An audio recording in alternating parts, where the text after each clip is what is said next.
Ladies and gentlemen, make some noise! I hope you guys are ready. It is playoff time. After all the hours, the weeks, the months, it's finally time. The journey to the grand finals starts now. I'm going all the way, and I'm going, yeah, my blood is rebel. I'm going all the way, I'm going to another level. This is about to get nasty. They make it look easy. This guy is an absolute maniac. Oh, that's carnage! And the rock stars of the Overwatch League continue to crank out power chords. It's playing week, and there's one simple truth: win or go home. I'm going all the way, I'm going, yeah, my blood is rebel. You got a long road ahead to hold that trophy, to wear that crown, and that journey starts now. So come and get it. Welcome back, everybody, to the 2019 Overwatch League play-ins presented by Xfinity. It's going to be our second and final game of the night. We've already seen one team advance further down the gauntlet. Of course, Chengdu Hunters falling out of the mix. I am Mitch Leslie, joined with you by Matt Morello, and we have quite the game now. Quite a loaded matchup. Yeah, we have Shanghai going up against Philadelphia. Shanghai, they looked really great in Stage 3. They won it. Yeah, they win it. It's a very different meta from Stage 3 to Stage 4. Stage 4, they were horrible. I mean, they win one game. They limped across the line, Matt. Philly has just been kind of lurking the entire season. Like, on the outside looking in, like, they haven't looked great. They haven't looked bad. They did enough to get into the play-ins. We'll see if a little bit of a meta switch up can help them out here. Yeah, I mean, we can revisit the bracket and sort of see where we are in the grand picture of things. And remember, the winner of this game goes up against the London Spitfire. And there are so many interesting scenarios that could come out of this one.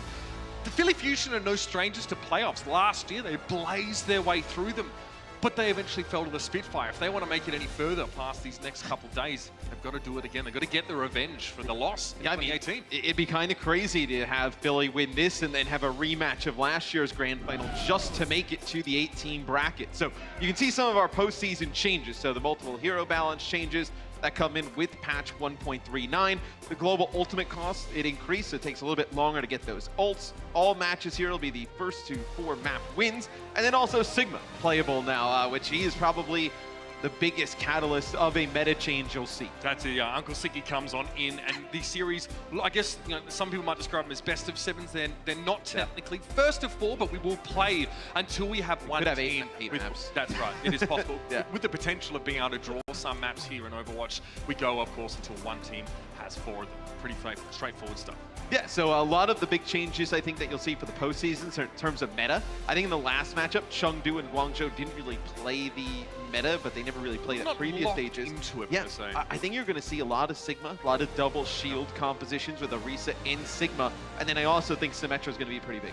Yeah, we've seen a fair bit of that one. And the Philly Fusion, of course, we don't really know what to expect from them necessarily in terms of this meta, but you got to say, like, Carpe is definitely the player many Philly fans are waiting to see him ascend. EQO, of course, that second damage dealer is going to be a big part of this whole mix. I mean, this was a team that went all the way, almost all the way last year. And close. But have they really looked at that potential this season? I don't think so. I think they have Carpe and EQO, 2 really strong damage dealers, but we really, outside of Stage 3, where you played a lot of damage dealers, we haven't really had a double sniper meta, right? Where both of these players, EQO and Carpe, can show how good they are. I think this meta, if we go into something like a Symmetra, Doomfist or something like that, it'll be more reliant on the tanks. So you're going to have to see Sato and Poco step up. And the Shanghai Dragons rose to power in Stage 3 because of all the DPS being played, right? The triple DPS. But as we got into Stage 4, things got tough. Now, there are losses in there to teams like the Defiant, Dynasty, the Eternal. These are losses that shouldn't be happening. Overall, Matt, it's not an easy stage, but only getting one win there is not, only getting the one win is not good. That last game against the Spark as well doesn't leave a good taste in your mouth. No, I mean, it's a horrible stage for the Shanghai Dragons. Like you mentioned, their strength was their damage dealers, and now they're just trying to figure out a way to cycle them in. Like Young Jin, you see his playtime has gone up. Ding and DM were really a main stage in like stage 3. You had a lot of like Widowmaker play, a lot of Pharah, Sombra, and DM, like, you can't really find playtime for him right now. And then Ding, some of his best heroes, there aren't meta. Like, there's not really a meta for it right now. So it's really difficult for the Shanghai Dragons to get these damage dealers online. It seems like they're just trying to cycle them in, see what works. Some of these compositions are map-dependent, but we do wonder where some of these, the superstars in DPS from Shanghai are going to come from. Well, they're going to grace us with their presence in just a moment, so let's make some noise and welcome to the stage, the Shanghai Dragons. And Matt, we get bogged down. We talk about, you know, their struggles right now, but objectively speaking, this team has turned their fortunes around. This franchise from Season 1 to Season 2. The Dragons now nosing potentially into playoffs after not getting a win last year is a big move for the team. You know, you see Izayaki in the starting lineup instead of Luffy, so that's a bit of a change. We saw him at the beginning of Stage 4 when they just picked him up, the trade with the Valiant, but you'll see him here today in the play-ins, Envy in the off-tank role as well. But Mitch, I gotta tell you, even if you're this team and you went winless last year, you're a Stage 3 champion. You're thinking much higher than being in the play-ins, right? In the first round of the play-ins. It's not been a good second half of the year outside of Stage 3 for the Dragons. And if you're the Dragons, you hope that you treat these play-ins now as a gauntlet to really get yourself up to scratch on playing this current meta. Maybe it actually benefits them, but they have to get through their opponents today. They have to get through the Philadelphia Fusion.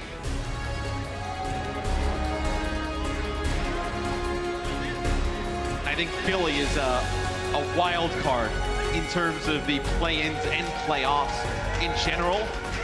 This is a team, like I mentioned, if their damage dealers can play things that they can really start to hard carry the game, they can take over and win a game like this on its own. And you think if you're Philly and you beat Shanghai here, if you can get past London, you knock out London, who's a team where a lot of people are talking, a lot of noise around London right now that they've looked good. You can potentially make another run. I mean, Philadelphia snuck into playoffs last year, Matt. It wasn't exactly coming in with blazes of glory and fanfare. Talking about stepping up and taking the game, I mean, there are two players here across either side with a long-time friendship and now a newly renewed rivalry in the Overwatch League. Carpe versus DM. It's absolutely something worth pointing out, as these guys have known each other for quite some time. They base their names off one another. Yeah, now one of them's going to send the other one home, right? There's no double elimination here in the play-ins. You take a look at some of their stats on Widowmaker throughout the season. DM, you know, one of the best Widows we had in the league. I think DM and Happy, two of the ones you can talk about being the absolute best. Carpe was pretty crazy last year. This year, though, it's been up and down performances from Carpe. It's been much, I guess, like muted in terms of like his impact on the game. I feel like if there was a time for him to break out, it would be now. And here is your map set presented to you by Toyota, and a reminder for those just joining us here for the play-ins, the order of the maps has changed a bit. We start with Busan, but then we actually head to Hybrid for map number 2, Assault for map number 3. So that can change slightly. Those statisticians, those pundits out there, just to be aware. Busan is where it all kicks off, and if you caught any of the prior game, you expect to see plenty of Sigma. And you just wonder what goes with it. Like right now, at least Philadelphia, they're hovered over the Symmetra plus the Mei. Do you want to play Widowmaker into a double shield composition? Like, especially with other targets that are difficult to hit, like the Lucio? Interesting. So Carpe will play Reaper here. So you're playing Reaper with the double shields. Not really like a hero you can take advantage of having the double shield to the other side, like Symmetra, you would say, or like have the one-shot capabilities of the Doomfist through bow shields.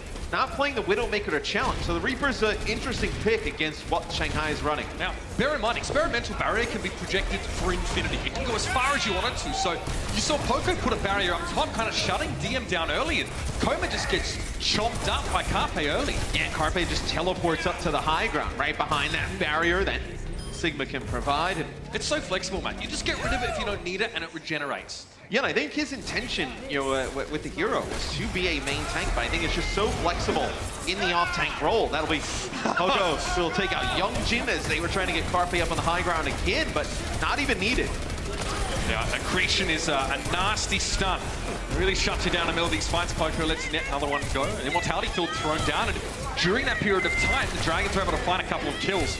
Poco will pay back on the point here and dare the Dragons to test. He is knocked down by Accretion himself and then knocked up. Not a great day for Uncle Siggy. It's gonna get pushed back, but here's where you can see Shanghai take advantage of the double shield comp, as they have had a switch up DM going over to Symmetra. So he's actually just farming that barrier to keep his damage output high. Symmetra can get better damage and also reload by shooting these barriers with the primary fire. And then it doesn't consume any ammunition once it's full up, so you just keep it on a barrier. So they leave that Orisa barrier there for a while, and they let him just farm it up a little bit. It takes 4 seconds for the damage to fall off. So Philly, wait this out, and then start the push. 4 seconds, a long time, especially in fights that happen over multiple parts of the map. Symmetra's still going to be doing real damage.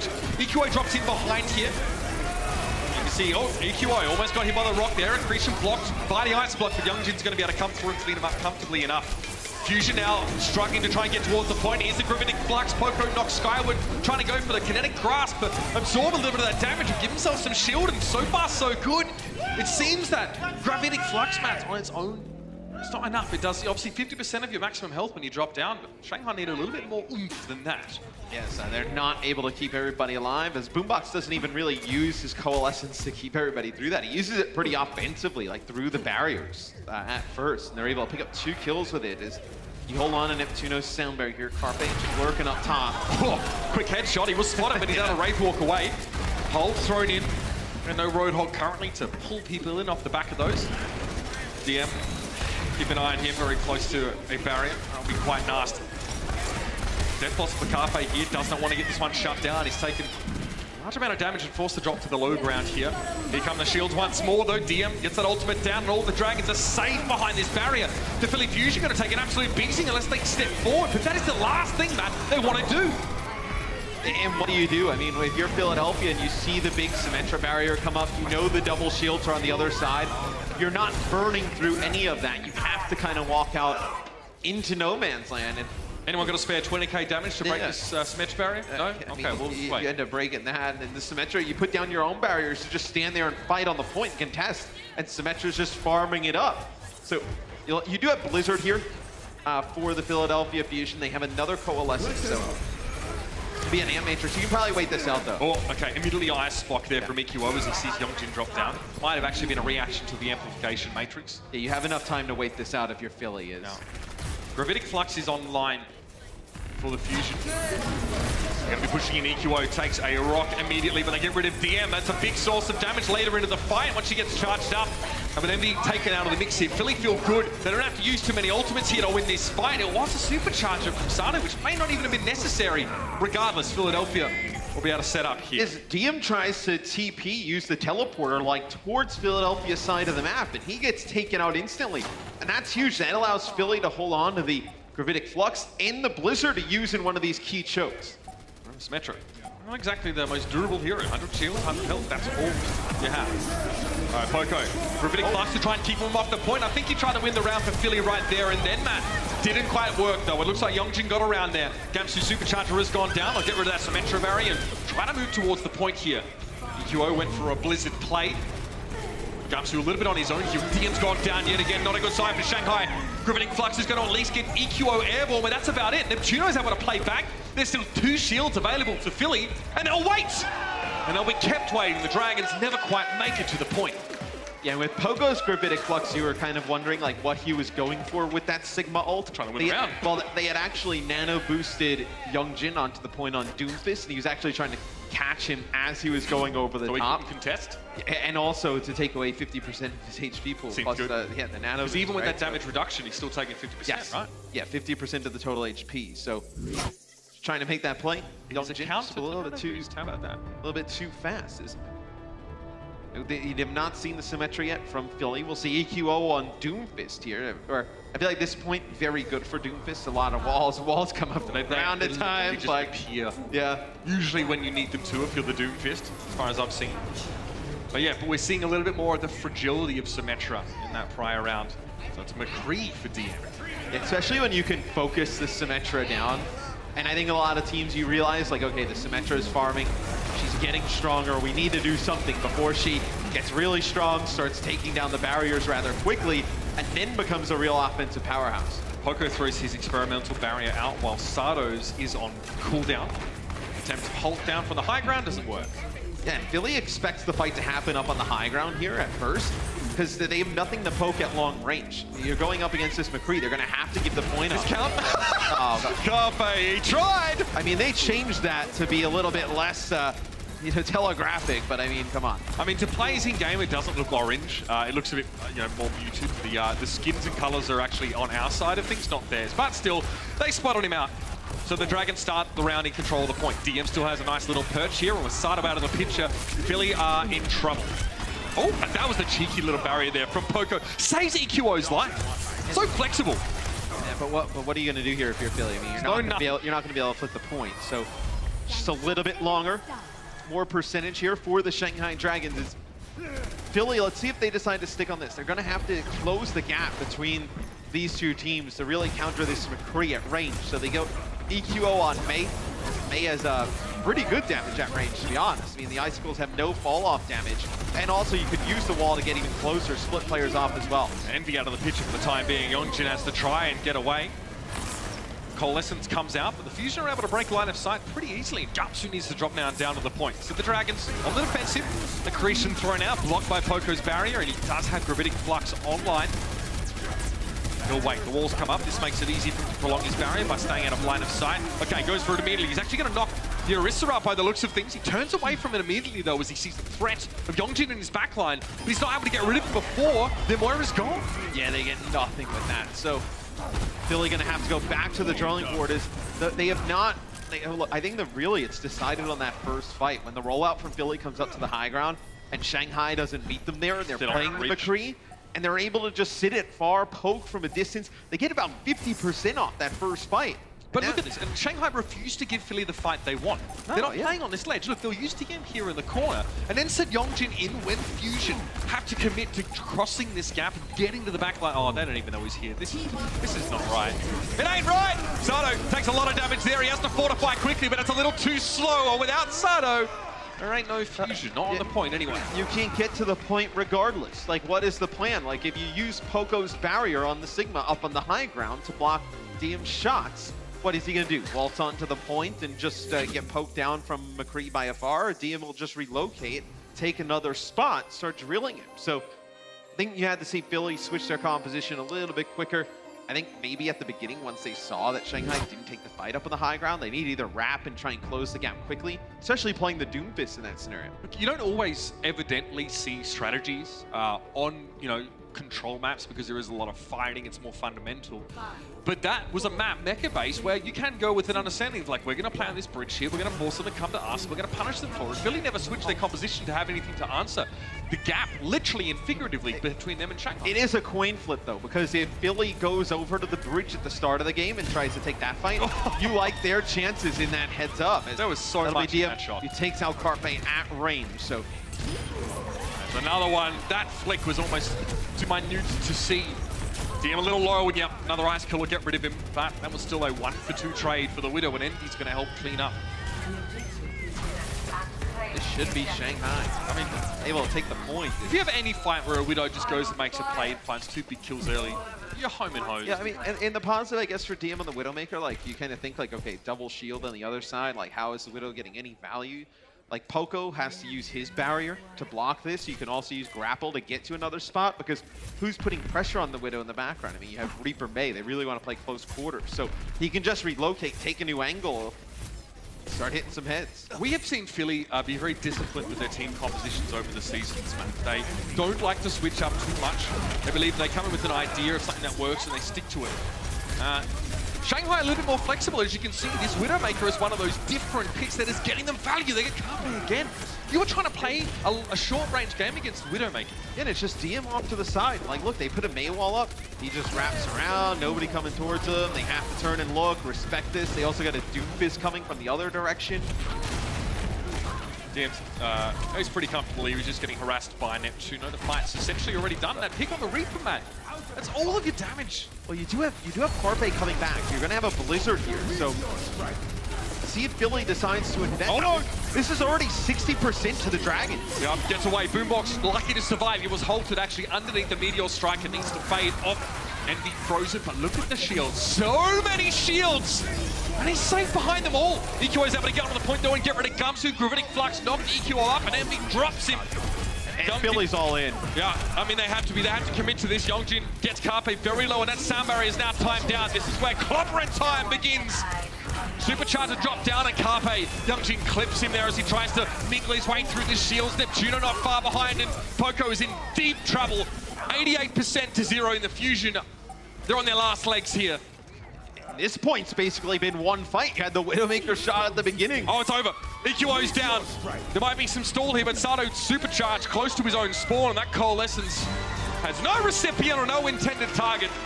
The Shanghai Dragons showing us the Widowmaker, the Doomfist play. A bit of flexibility. They're all over the shop, and DM out there making individual plays. And that's the big difference maker. Philly looked disciplined, lacking that X factor. Yes, Philly decides to stay on Bay Reaper. They play some Doomfist for a while there, and it doesn't work. We can take a look from Div's point of view. The Widowmaker was on point. Kashmir outside. Easy enough there for the Widow once she has a bit of space to work. Map number 2 is just around the corner. The Overwatch League is powered by Intel. Game, record, stream without compromise on Intel Core i7. And by Omen, the official PC and display of the Overwatch League. Le deuxième point, mais ils peuvent encore passer. C'est fait! Le double kill! Anubis! Last 2 years, represent France is a huge honor for us. Là où personne ne nous voit. When esport was recognized in US or in Korea, it wasn't in France. Unbelievable! 3 now for Soon! It's not representing a team, it's representing a nation, and there's a ton of people watching you because they are French and they want us to win.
Alright guys, what are we going to say to get in the comms check this week? Nothing. Yo, can I be please on the... Me too. I haven't been on the open mic, please. I've never been on it. You should talk a lot so you get on comm check. Yeah! Yeah! 1, 2, check, hey, your microphone check. Oh, we don't have swag. No, we don't have Okay. Yo, Marcus, so low. Oh god. Oh, you're too loud. I like how when people say your voice is really low, people's immediate They put reaction it is in their mouth, bro. their mouth. Yeah, it was. Oh, you're so loud. oh, so loud. Oh, don't. Oh my god. Oh! That was pretty loud. Dante, please, please, please. Good. Alright, hand out. Huh? Rushing gun. Oh! Rushing gun!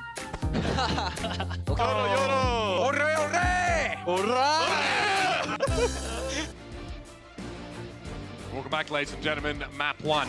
Even against 2 shield tanks, DM cracking heads with that Widowmaker, Matt. I mean, did we expect Widowmaker to be a mainstay in this meta? Not really, yet this guy is just doing what he pleases, Matt. Move around the map, and he dumpstered Carpe more than once. I mean, you never expect Widow to be like a mainstay. I mean, she was last year, but I think anytime you can get like the professional players in this environment, King's Row will be the next map up. In this type of environment, like on the land server, you know, the higher tick rate, right? The Widowmaker becomes viable at any time. Like anytime you need just an insta-kill to keep on moving forward, Widowmaker's always a solid option. As you can see, this is a better map for the Fusion throughout the season than it was for the Dragons 4 and 3 for Philly. If you're Philly, you probably, well, actually no, because Ding's not in. So like if Ding was in, you'd be like, okay, they're definitely going to place the Pharah, potentially Sombra here. With DM and Youngjin, the Dragons become a little bit harder to read. When we talked about this, didn't we? We've seen much more of Youngjin's DPS in this last stage or so, and what was Ding? The McCree for Youngjin would be interesting. His Doomfist is undeniably one of the best in the league. How does DM play? What do these two play in general? We're about to find out. On the attack come the Shanghai Dragons. Double sniper. Okay, I was going to say, man, that would be insane. Yeah, I was gonna. Hanzo, it's kind of interesting, you know, with Sigma coming in with his experimental barrier. Hanzo actually in the previous patch, the one that's live here, it's one less storm arrow. One less storm arrow, so his shield break potential goes down. So that's why you're seeing him fall out. Yeah. And then you have actually, I mean, Sigma's experimental barrier blur is 1500 strength on that shield. That is a lot to cut through. It's much more than Orisa has on her barrier. Look at already the Dragons have moved to the point. Yeah. Oh, Poco tries to keep Sato alive here, but with no help for Sato, Philly may as well just pack it up. But this is why you see heroes like Doomfist now, and why we're talking about Symmetra is Doomfist, he doesn't care about the barriers, as he can go right on through. Right, Youngjin's so cracked, he's out there punching rocks. There we go, point A taken by the Dragons. There wasn't much fanfare at all there. Walk straight on in. Youngjin, I mean, he is that player who is synonymous with Doomfist right now, and if Fusion don't find a way to deal with him, they are going to be struggling. You saw it from Eileen in the last series. I know me, Johnny, Friend Sideshow talked a little bit about it. We were looking at some of the matches, and then we completely, we were like, oh man, Symmetra's going to be crazy. And we completely forgot about teams that have really nutty Doomfist players, right? Where you have like Eileen in the Guangzhou Charge, you have a Youngjin here on the Shanghai Dragons. And even those teams that don't flex to Doomfist very often, when you only see glimpses of it as well. We might see more of that further down the track. Michelle has a bit of a Doomfist on him, Matt. Well, he's one of the heroes that a lot of teams do have like specialists on, is that he's very strong if you can find a good Doomfist player. Yo, dog, I heard you like shields, so we put a shield inside your shield. You see, they just like, one of the things with the Orisa is you always want to keep your shield moving forward, so you throw a Sigma barrier, then they throw an Orisa shield in front of it and just keep moving up. No, Youngjin drops in the backside there. Poco's able to avoid scrutiny for the time being, but this one could hurt. Bit of damage there, and Poco just blows up. DM finishes that kill. Youngjin just trying to keep himself mobile as possible here. Matt, I don't think Philly are ready for what the Dragons are bringing. And when do you switch off of this for Philly? Like, Carpe will pick up Izzyaki on the backside, but the cart's still moving through. Neptuno trying to go back and get a touch, but... yes. I mean, yeah, sure, this happens, Salty. but it doesn't matter. I mean, he's dead, so the cart will continue to make progress. That's a very frank assessment. He's dead, so don't worry about it. And I mean, you have 5 minutes on the clock here for the Shanghai Dragons to get this across the line. Philly has put up no defense thus far. Mental boom starts to creep in, potentially, for Philly. Youngjin takes a lot of damage early here. Okay, gets halted back down to the ground. Yep, nicely done. And that's starting to set that one up. They're still going to go for a Griddick Flux here. Oh, the Deadeye combo with that move is potentially deadly.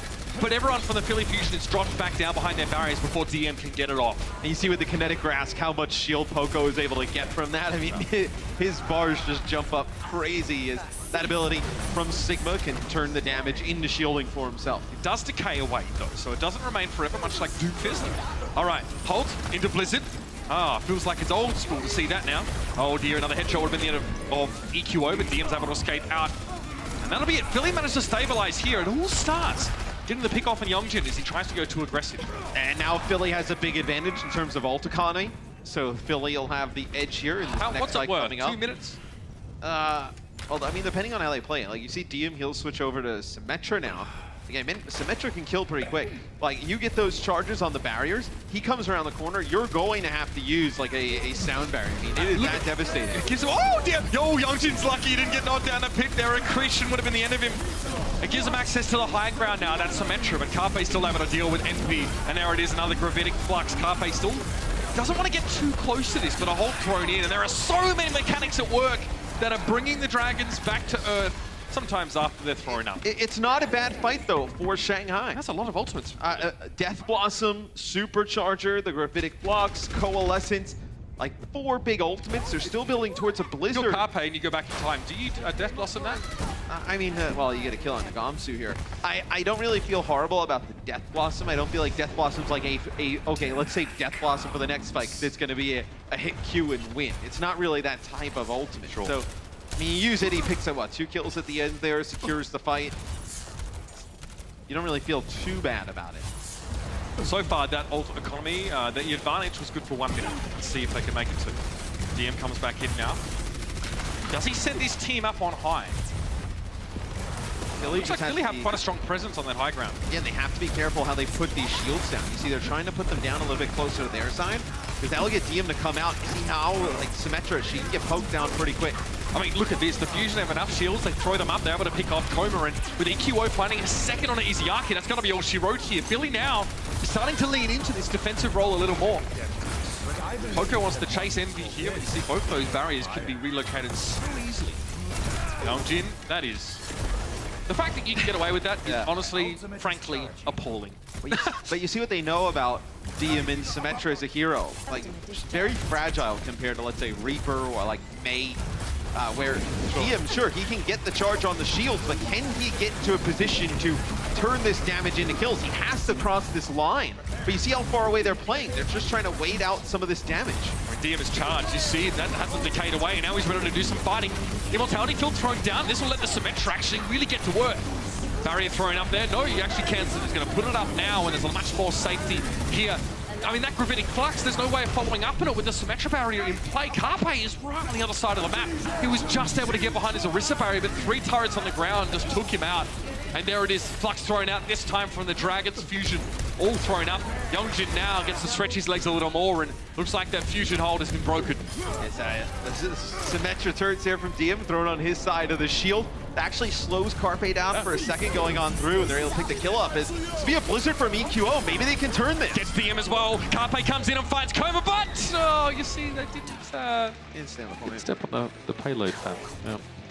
Still, potential there for it to be a good fight for Philly. It was a matter of seconds. They may have got the hold, but the Dragons will get the finish on King's Row with 1 minute and 29 left in the time bank. Now, Philly have to try and, I guess, reciprocate here to see how much faster they can be, if at all, on the attack. Coca-Cola is the official refreshment of the Overwatch League.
Philadelphia Fusion, a team who's so close to having glory for themselves here in the Overwatch League back in 2018.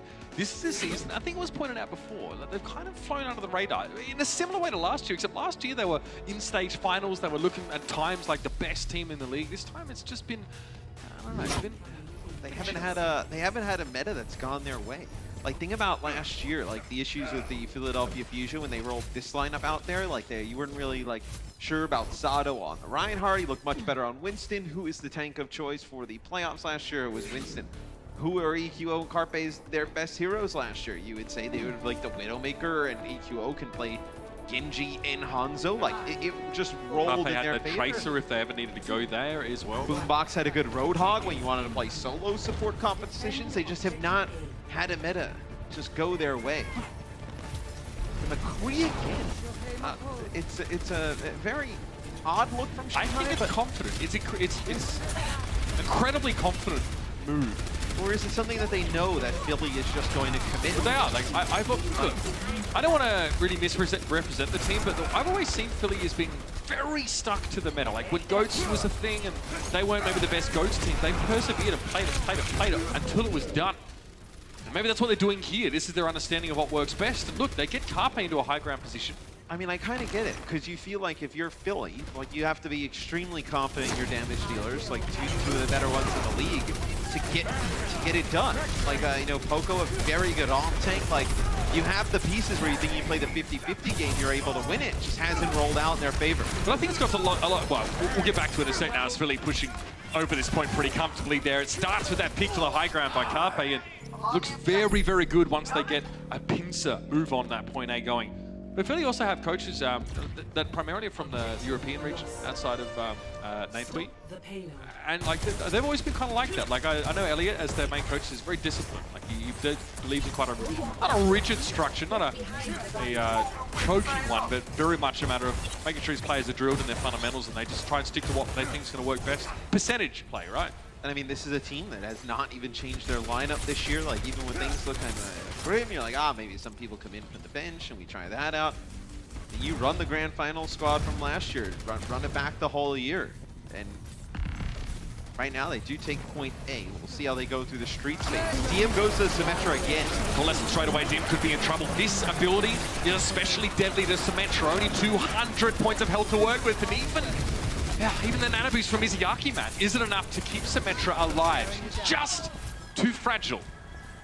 Maybe that's why you see the Symmetra not being really effective against the Reaper in Mei, because Symmetra has to close the gap.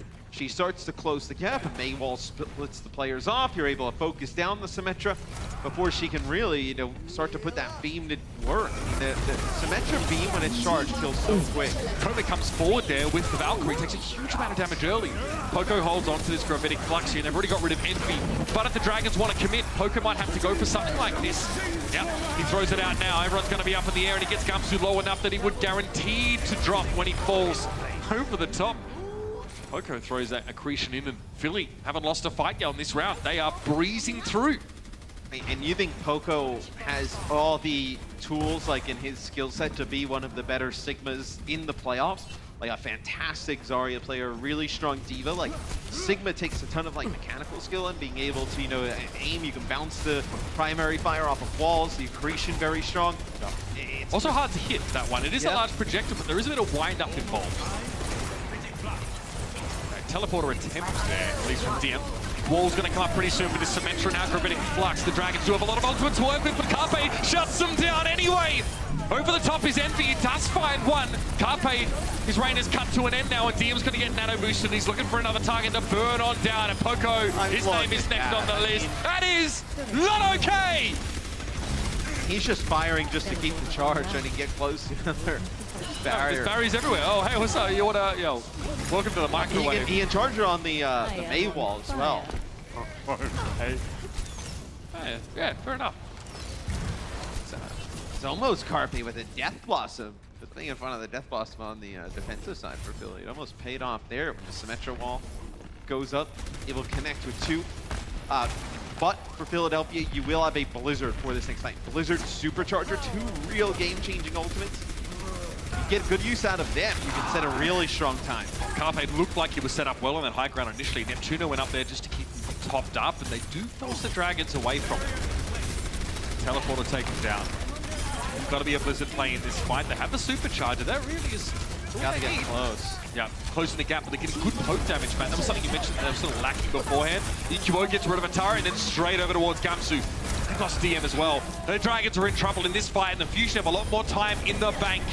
A Blizzard close to spawn might be the answer here. Look at the barrier thrown up. There's an ice wall. So many ways of preventing damage. Envy going to use the kinetic grass to get over on towards the point, but that is it. Philly, more than double of Shanghai's time bank, and a great way to strike back here in map number 2. See Philly, they play the May Reaper there on offense when Shanghai has to come to them. With the Symmetra, they're not able to get it done. The Symmetra just too weak against those damage dealers. They're able to roll on through and complete the map with 3 minutes in the bank. We'll go to extra innings after this.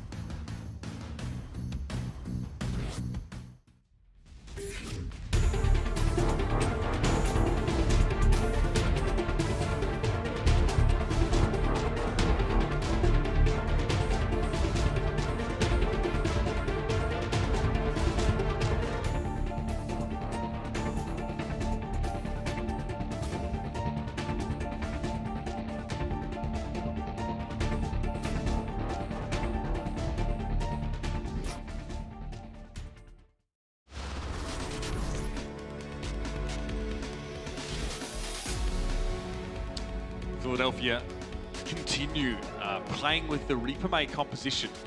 Looks way better on King's Row. I mean, they were definitely punished by a Widowmaker on Busan, but it just doesn't seem to make nearly as much sense on a map like this. And the Dragons, well, their substitute option hasn't really been nearly as powerful. Tried the McCree, they switched off that. They tried the Symmetra, also no good. Yeongjin, I mean, consistently been a factor here on whatever hero he's playing, but maybe it's time for a switch up here for the Dragons. And with the Symmetra, they're just get split off by a May wall. They're able to focus down the Symmetra rather quickly. Oh, that is not good. That is a sleep from Izzyaki, just kind of a flick right into the hotel.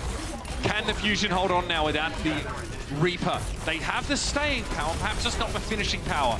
That may be what they need here, especially with Envy so aggressively coming forward now. Yeongjin! Oh, he goes too deep, he gets taken down. Now the odds are even. 5 for 5. Yeongjin's brought back into the fight there. EQO was lucky to survive with an ice block thrown as the accretion came tumbling in, and DM gets him as he is airborne.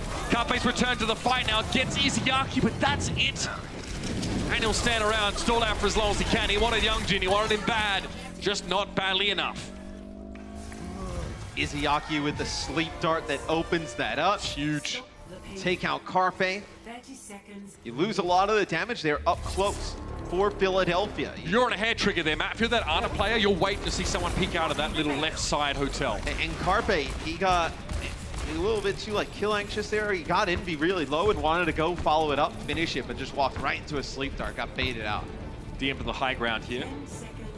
Juno will probably have to go and knock him off at some point. We'll see if he stays there now. We actually saw Yeongjin go back to help push the payload, get an extra body on there, and the Dragons know right now that meterage is the most important part of the game.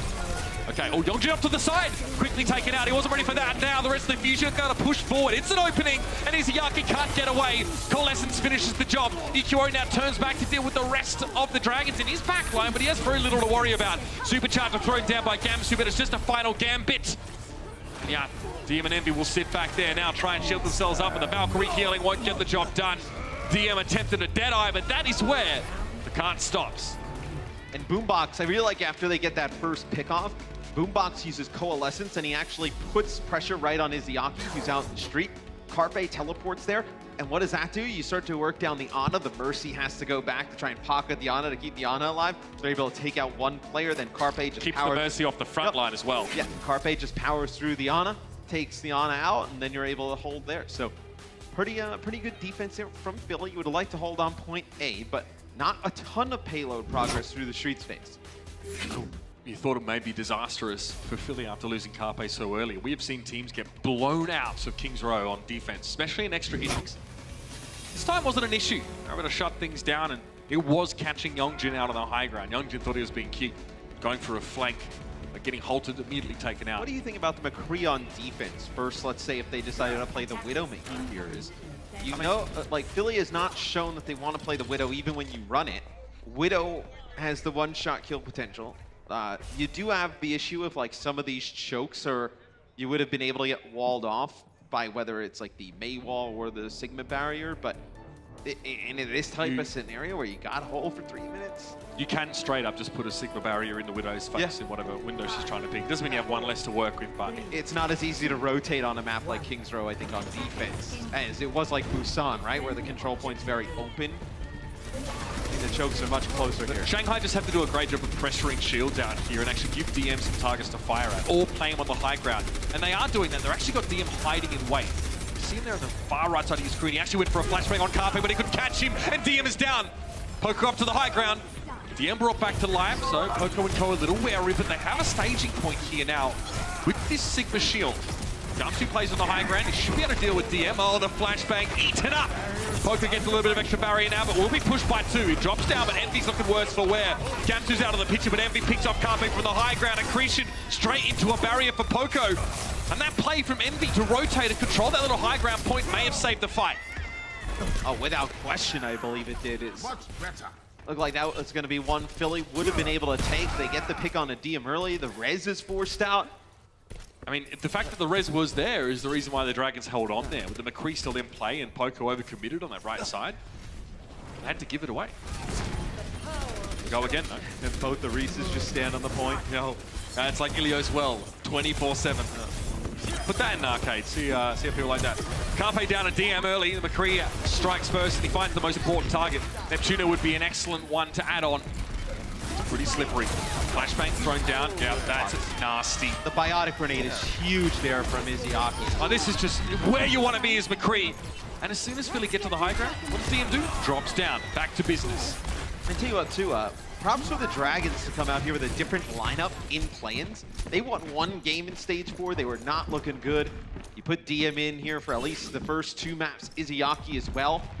They look a bit better. Did we give props to the San Francisco Shock when they brought a different roster for Stage 3 finals? I mean, I don't recall. They got 2 MVP candidates. I don't feel that bad about replacing some other people. Carpe moving up here. DM, no flashbang available. Can't connect. That's just tough for McCree.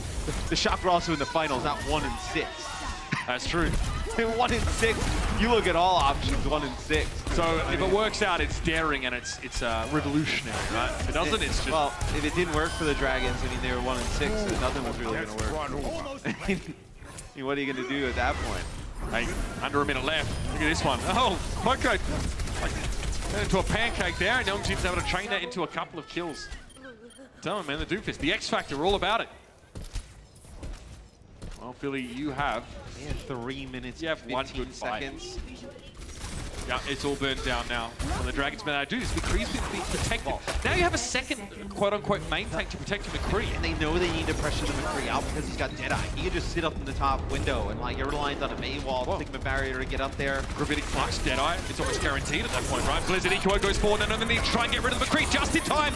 He gets into the ice block, and they get rid of Envy and DM. Here is somewhere for Philly to work from now. They have to touch, and Poker will step down. Throws the barrier out.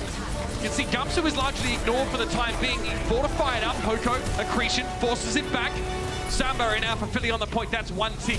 The Dragons will probably fight for this.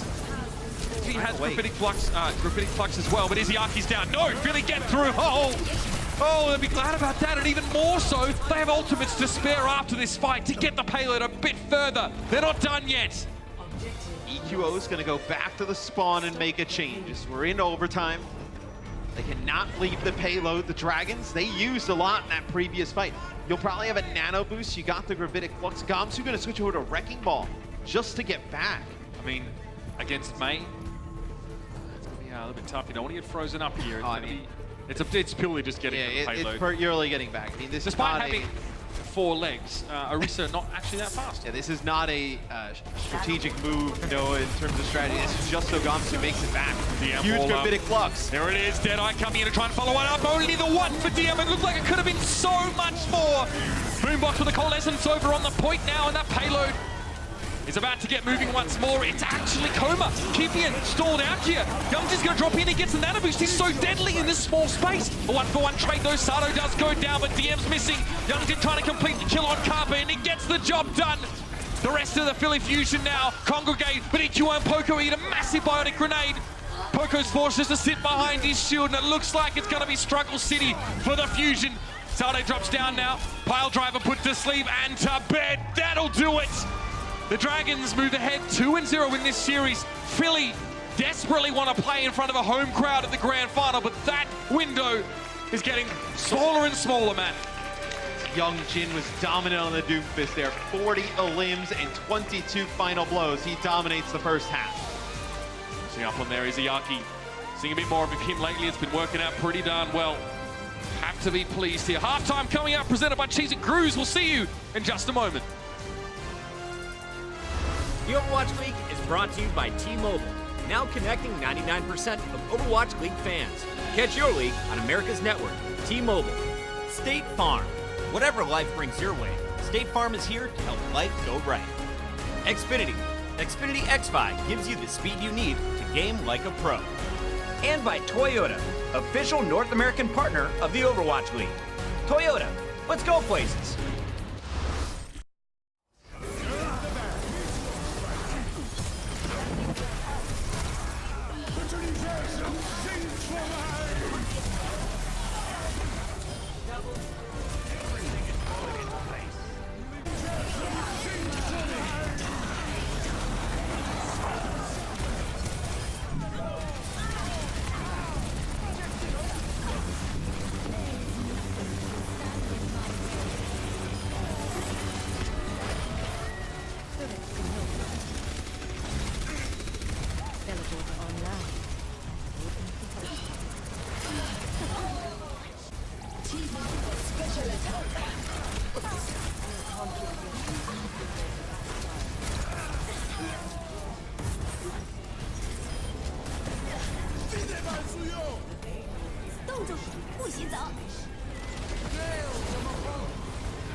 The Fusion are hoping to make it home for the grand finals in Philly, but they have to beat the Dragons first. And coming into the half, it's Shanghai up 2-0 over Philadelphia.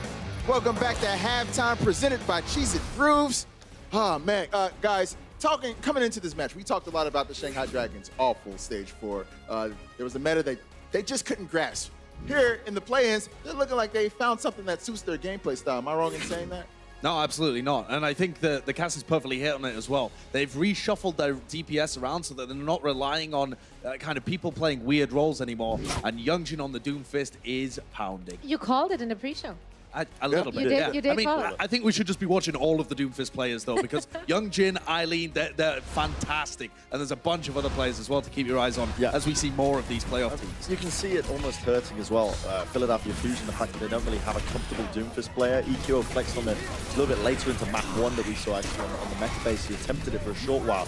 But this is definitely the year of the fist, if you will. I mean, they've been dominating. If you've got a Doomfist expert on your team, somebody who can really flex over to that role, like Youngjin is here for the Shanghai Dragons. He really excels at bypassing a lot of the shields that we were worried about. It adds so much tempo to what would otherwise be a very slow pace. He wins. He single-handedly wins in this round. Yeah, individual play just here. Crazy clutch potential, and so different to the Reaper, to the Symmetra, to the Mei. These more plodding heroes that help you win the neutral fights. If you have a Doomfist player like Youngjin, he can just grab it, grab the game and run with it. I was very interested in the fact that Shanghai Dragons still decided to go for DM on Widowmaker. Despite all the shields on that field, he still ran it. I'm not sure if that's just a comfort pick kind of scenario or they just felt like they can get away with it. It's probably more the map as well, especially that point that we saw there. Super wide, super open. Really suits long sight lines with sniper compositions. Right, right. So, but also, I mean, it could very well be just as well a comfort pick. Like, DM was one of the best snipers we've seen so far this season, so why not put him on that role? That's a good point. That's a good point. Well, moving on to King's Row, I felt like this match, of course, this map was a lot closer, but I felt like we got to see the Sigmas in this map really show why he's a powerful hero. Oh man, we certainly did. I was mega impressed with Envy. I think Poco played great as well. So wherever his team may have misstepped, I think Poco always held his own. However, Envy was really standing out, and he ended this map with 22 to 8 fractional kills. So he barely died and got away with actual murder. He had the most damage done in his entire team with, I think, almost 30%. Oh yeah, get used to that. Outstanding, yeah. Yeah, they're getting so much damage. I was actually relatively all right with the Philadelphia Fusion, though. They've come into this with a game plan. They're going to play the majority May Reaper, and they're playing Moira Lucio. So their intention is to get very quickly into the Shanghai Dragons, try and cut them off with the May walls and pick them apart. This clutch at the end here, outrageous from Youngjin. Otherwise, we would be going into a half at 1-1. Yeah, this Philly, I think we can all safely say this is a better Philadelphia than we've seen throughout the entirety of this season so far, I feel. At least sure, I mean, we haven't seen very much, but... I mean, I don't know about you, Josh. The Philadelphia I've been watching this season, uninspiring. Yes, absolutely. That's the word. They didn't change up that much. I mean, frankly, all they did is we added Sigma.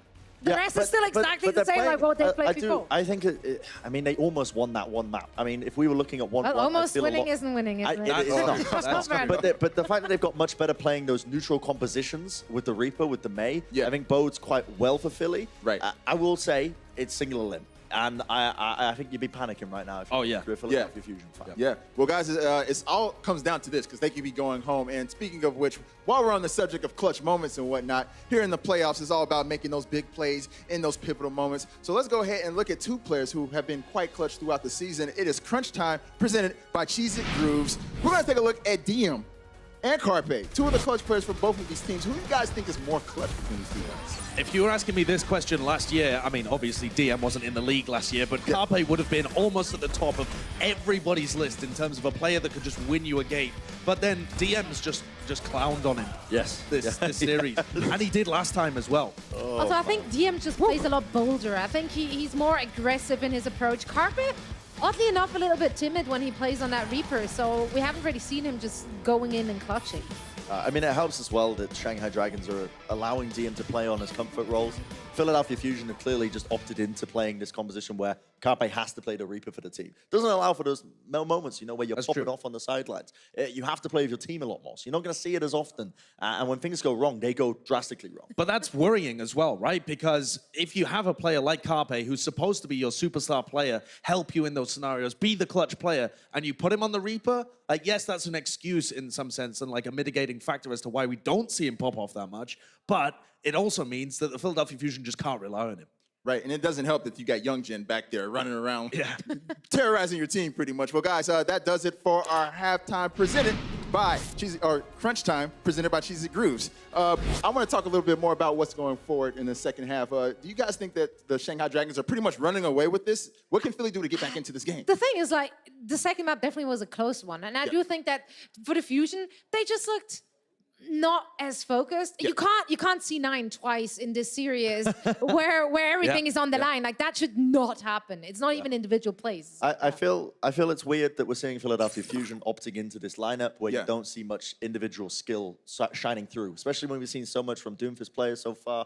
It feels like an odd fit for Philadelphia Fusion, and of course they're going to be sweating now. Again, remember, it's just 2 more maps of Shanghai Dragons, and they're going to be running with it. And Philadelphia Fusion are eliminated from the playoffs. So this is an incredibly huge match for them right now. They got to be sweating right there in the dugouts. Yeah, you're right about that. Well, if the Philadelphia Fusion want to get back to the grand finals, they're going to need to do it right now. It is do or die. We're moving into our second stretch of the match in a bit. Stay tuned. You won't want to miss it. The Overwatch League is brought to you by Pringles Wavy. They're not Pringles.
And welcome back, ladies and gentlemen, to our 2019 Overwatch League play-ins presented by Xfinity. Coming into the halftime break, wow, Philadelphia struggling a little bit. We thought they'd actually have an opportunity on Kings Row to equalize the series. They're still playing Reaper May. Meeper Ray. The Meeper, yeah. I don't know what that was about. Yeah, I don't Been know watching too much Dota, I think. But and those two have not really been able to get them very far when it comes to the offense side of things. Defense looked pretty good. Like, we managed to see them slow things down. They did have quite a big time bank coming into extra innings on King's Row, man. Shanghai are trying different things. Symmetra, we've seen the Widowmaker, the Doomfist, the McCree. And when we have a McCree on the high ground being protected personally by Sigma, there's so much that can be done. It's weird because the Shanghai Dragons were so strong in Stage 3 because of the things that Ding would provide for them, whether it be like Pharah or Sombra. But I feel like when we got into Stage 4 and we get to Roll Lock and you have to move some of these players around, it became really predictable when they were making substitutions what was going to go on with this team. And when you come out with Diem, like, you know, he's a strong Widowmaker, but do they expect the McCree? Do they expect the Symmetra? You have Youngjin going off on the Doomfist. And I think it's definitely thrown Philly for a little bit of a loop. I think also with the fact Izyaki's come in, played a really strong Ana here. I think both those things for the Shanghai Dragons have worked well in their favor. And, you know, we kind of joked about it, like, oh, you didn't like how the Shock came out with a different lineup at the beginning of, like, what, Stage 3 finals. Yeah, I didn't, because the Shock were incredible. Do I not mind it here for the Dragons? I mean, they're 1-6. They basically go 0-7 in the previous stage. Why not? Like, you clearly weren't getting it done with the lineup you had. You may as well trot whoever out there, see if it works. This map typically is atrocious for the Dragons, man. It's not been good for them over any meta, essentially. Philly, yeah, statistically look good on this map, but I mean, a lot's changed. I think we say that every time we look at those numbers, but you know, Philly seem like slaves to this meta. They just want to play the May Reaper. Maybe they get hurt if they're unwilling to be flexible. So we'll see. They decide to stay on the May Reaper here on offense. Poco hovering over the Wrecking Ball right now. You wouldn't really see Wrecking Ball on Risa, so you're probably going to see him make a squat here shortly. Or did they decide to run this? Maybe he's just hovering over this. Looks like they're coming out, seeing what they're running. Yeah. We have a, this would be very interesting. You're going to have a Wrecking Ball? Wrecking Ball or Risa? So it looks like some more changes going on here for Philly as they're going back to the spawn. Poco is set up on the left side here. He's actually got Nita. So you're going to play the Orisa Wrecking Ball with Doomfist Reaper. I just wonder what you're getting out of the Orisa here. Like, obviously you need a shield against double shield, as that'll be a kill there set up by the Hulk, by Diem. But like, I guess what you want to do with this comp is you want to dive with the Wrecking Ball. You have the Reaper as well, the Doomfist. I don't know what you're going to get from the Orisa. It looks like Sato going back to the spawn. Probably a Winston switch, yeah. So this makes more sense to me. Like, if you're going to play dive, play dive. Like, They don't play Moira, Lucio, or Orisa with 3 other dive characters. Orisa doesn't exactly telegraph Yeah. the intent to dive. This does a little bit, which also might work against the Fusion. See if the Dragons are able to deal with it. Symmetra, if she gets dived on, could be over for her pretty quickly. The same can be said of Ana, Batiste. They're all a little vulnerable to heroes that close the gap. Zato identifies there are a lot of turrets here. He looks up, Youngjin socks him in the breadbasket with the rocket punch, and he's down. And this is also getting Sato on one of his best heroes. Like we were mentioning in one of the first 2 maps. I would agree with that. I think Sato looking way better on defense, on maps that have high ground for the Winston. Yeah, because you could always get back out again, like that hero style of dropping down and jumping. I would say Winston overall though is probably his strongest hero. Yeah, okay. If you had to pick one, sure. Yeah, if you had to pick one of the main tanks, I would say his Winston is definitely the one you feel the best about him on. Now you have a Winston with the Sigma in place, so now the Sigma provides you. Not a lot of mobility, provides you some pretty good damage at range, good shielding to close the gap here. See how this works. They're going to move up here. Amplification matrix by Coma. Ana shooting. They can't peek. Yeah, behind them on the high ground, there's an amp matrix been put up. So they're not going to move out into this, especially with the barrage of damage they'll take from front on. Here it is, a wall comes up. DM gets quickly out of there. That was a coalescence to start the fight off, and a Symmetra barrier won't protect him against that. Everybody gets out using the teleporter. All to the high ground now. Youngjin playing low here, but he's fine. He's healthy enough. He can play the flank angle. So Philly haven't really gained too much ground in the grand scheme. They've still got to butt heads with the Shanghai Dragons on this high ground here. And Youngjin wants to punish the first person to pick through. Looks like that might have got baited out a little bit. I don't think he wants the Meteor strike back down with the rest of his team. Can't get Carpe either, who Wraith walks as soon as Youngjin appears. That'll be a nano boost going on to Youngjin as they want to fight this even after losing Diem. As Youngjin, they got one, get out. This will be the Gravitic Flux here coming in from Envy, and that'll get rid of Neptuno. It'll be the Shanghai Dragons able to hold here, and you know what's really hurting the Philadelphia Fusion right now, Mitch? And, it'll be actually a Sato Primal Rage. Maybe he thinks they can win this, as it's just 2-on-2, but you have some respawners coming back. There is a supercharger there, though. They may not get a lot of ultimates here, so they have to kind of invest in here for Philly. They're going to be able to push this back. Yeah, they're going to be able to actually break this. So what looked like was good for Shanghai. They pick up 3 kills. Primal Rage there from Sato. They're able to even up at 2-on-2 and unlock the point. Looked like Diem actually left Gamsu there in a 1v2 with the supercharger up. Not really one he's going to win there. Looks like he wanted to be out and done with it.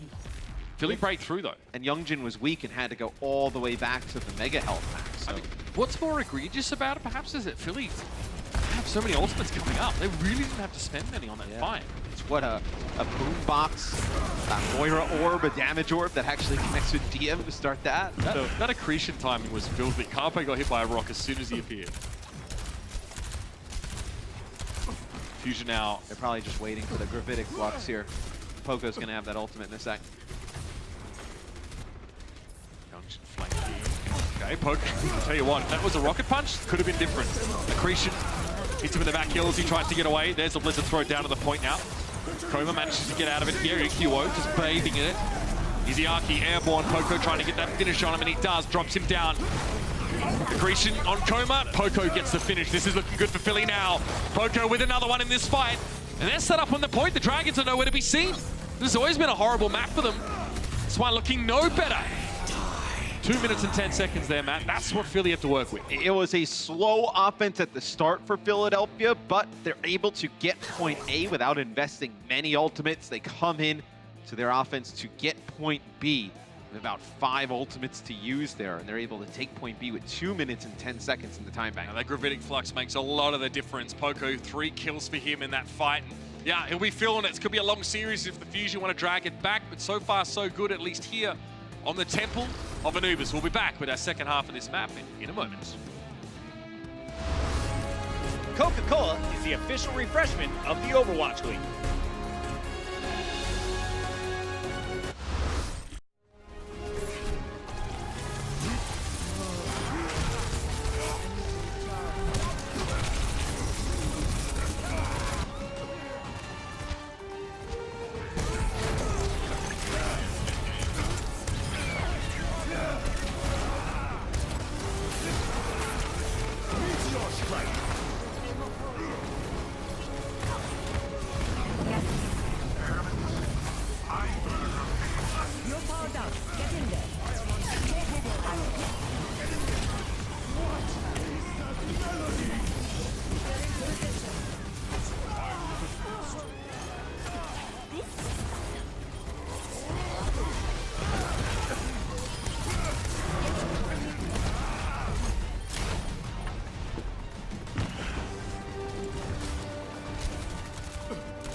Well, as it stands, both Sigma players on their respective teams are leading in damage. Envy with 31% of his team's damage, Poco with 24%. Carpe took 3 minutes and 55 seconds to charge that Death Blossom, and then he never used it. I mean, at the beginning of the game, he had teleported to the left side, but then basically was forced to stand there for a while because of all the switches. Like, they had the Orisa Wrecking Ball, and then they had the switch like Winston Sigma, and they were just kind of making these changes over and over and over again. You see an accretion there from Poco over the top of the choke.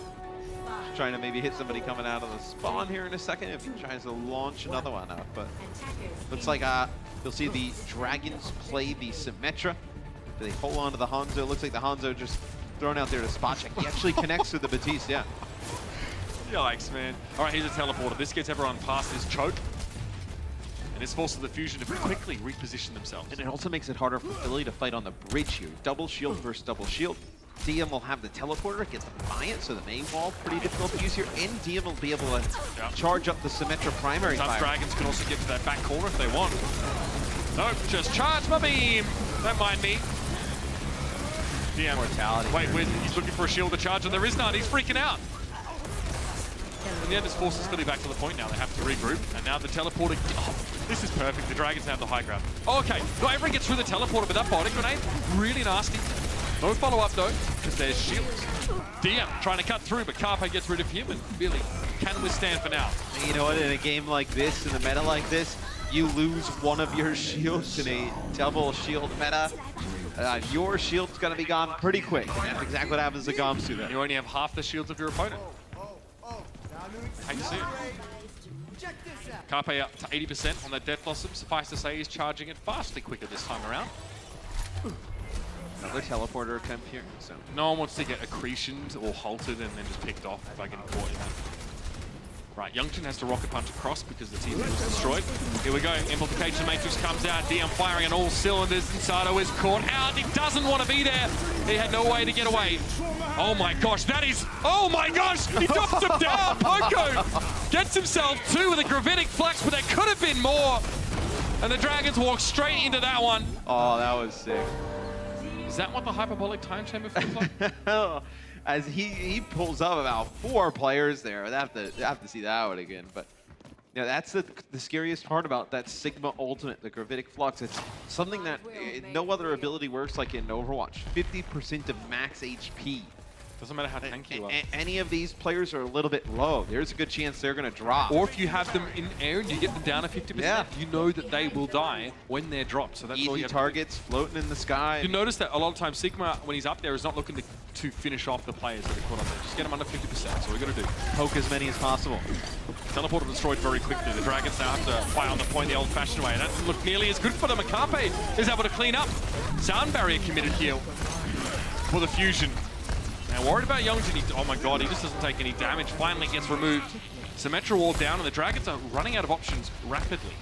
What do? Do you stay on the Symmetra? You just use the ultimate, use Nano Boost as well? No, you go back to the Mesolithic era and throw rocks at them. Yo. Batter up. They probably got to stay on the Sim at this point. I mean, a minute to go. So, like you mentioned, Shanghai, this has not been a good map for them throughout the year. 1-5 on it. But at the end of the day, your ability to win a map definitely comes down to team fights and getting those important targets picked off. Well, this was never going to end well, was it? Carpe pays him a visit, and it's 4 that fall by his hand. And notice they got rid of that immortality field real quick to make sure that that was a possibility. Carpe Death Blossom stonks her up. Yeah, 30 seconds to go. Envy does have a Gravitic Flux. He'll also have the Meteor Strike here. Could touch with the Meteor Strike.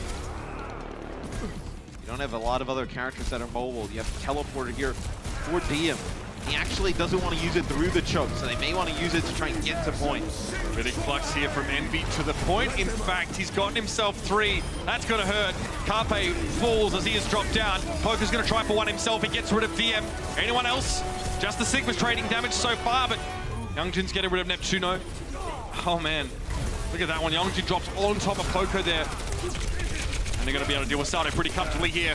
Como went down already, but it doesn't matter. Youngjin is there on a cleanup crew, and the Dragons keep themselves in the map. That's insane, man. Youngjin keeps them in the map there. He's able to pick up, what, 4 in the final fight? 1 with the Meteor Strike as Poco still alive on the Sigma, but that'll be the point unlocked here for the Dragons. DM will go to McCree. He just went with the Widow, trying to get a pick maybe from the choke. His players could potentially have been coming back. I have Coma go from Batiste to Mercy, so trying to get that McCree pocket here for that extra damage. 2 minutes, 37 seconds here. The Dragons, crazily enough, have a chance of equalizing here on time bank. Like Nano, that young Jin. Yeah, they're going to do it straight away. Who's here with a punch? It doesn't matter. Envy just blew up. EQO does go down. Where's Youngjin looking though? Perhaps for Carpe. Yes. Oh! Straight into the pillar. Gonna have to take a little bit more than that, but Youngjin finds yet another one. There was potential. Oh, there was potential. He eventually does fall though, as his Doomfist is scary, plus that nano boost. 13 final blows, 6 deaths. And I was gonna say, 13 final blows, 14 to limp, so pretty much all solo kills there.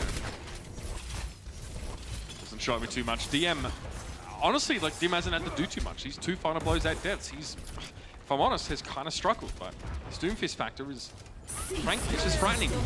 Here's a Coalescence that's supercharged from Philly, but they lose Carpe first. So now the Dragons just wait a little bit.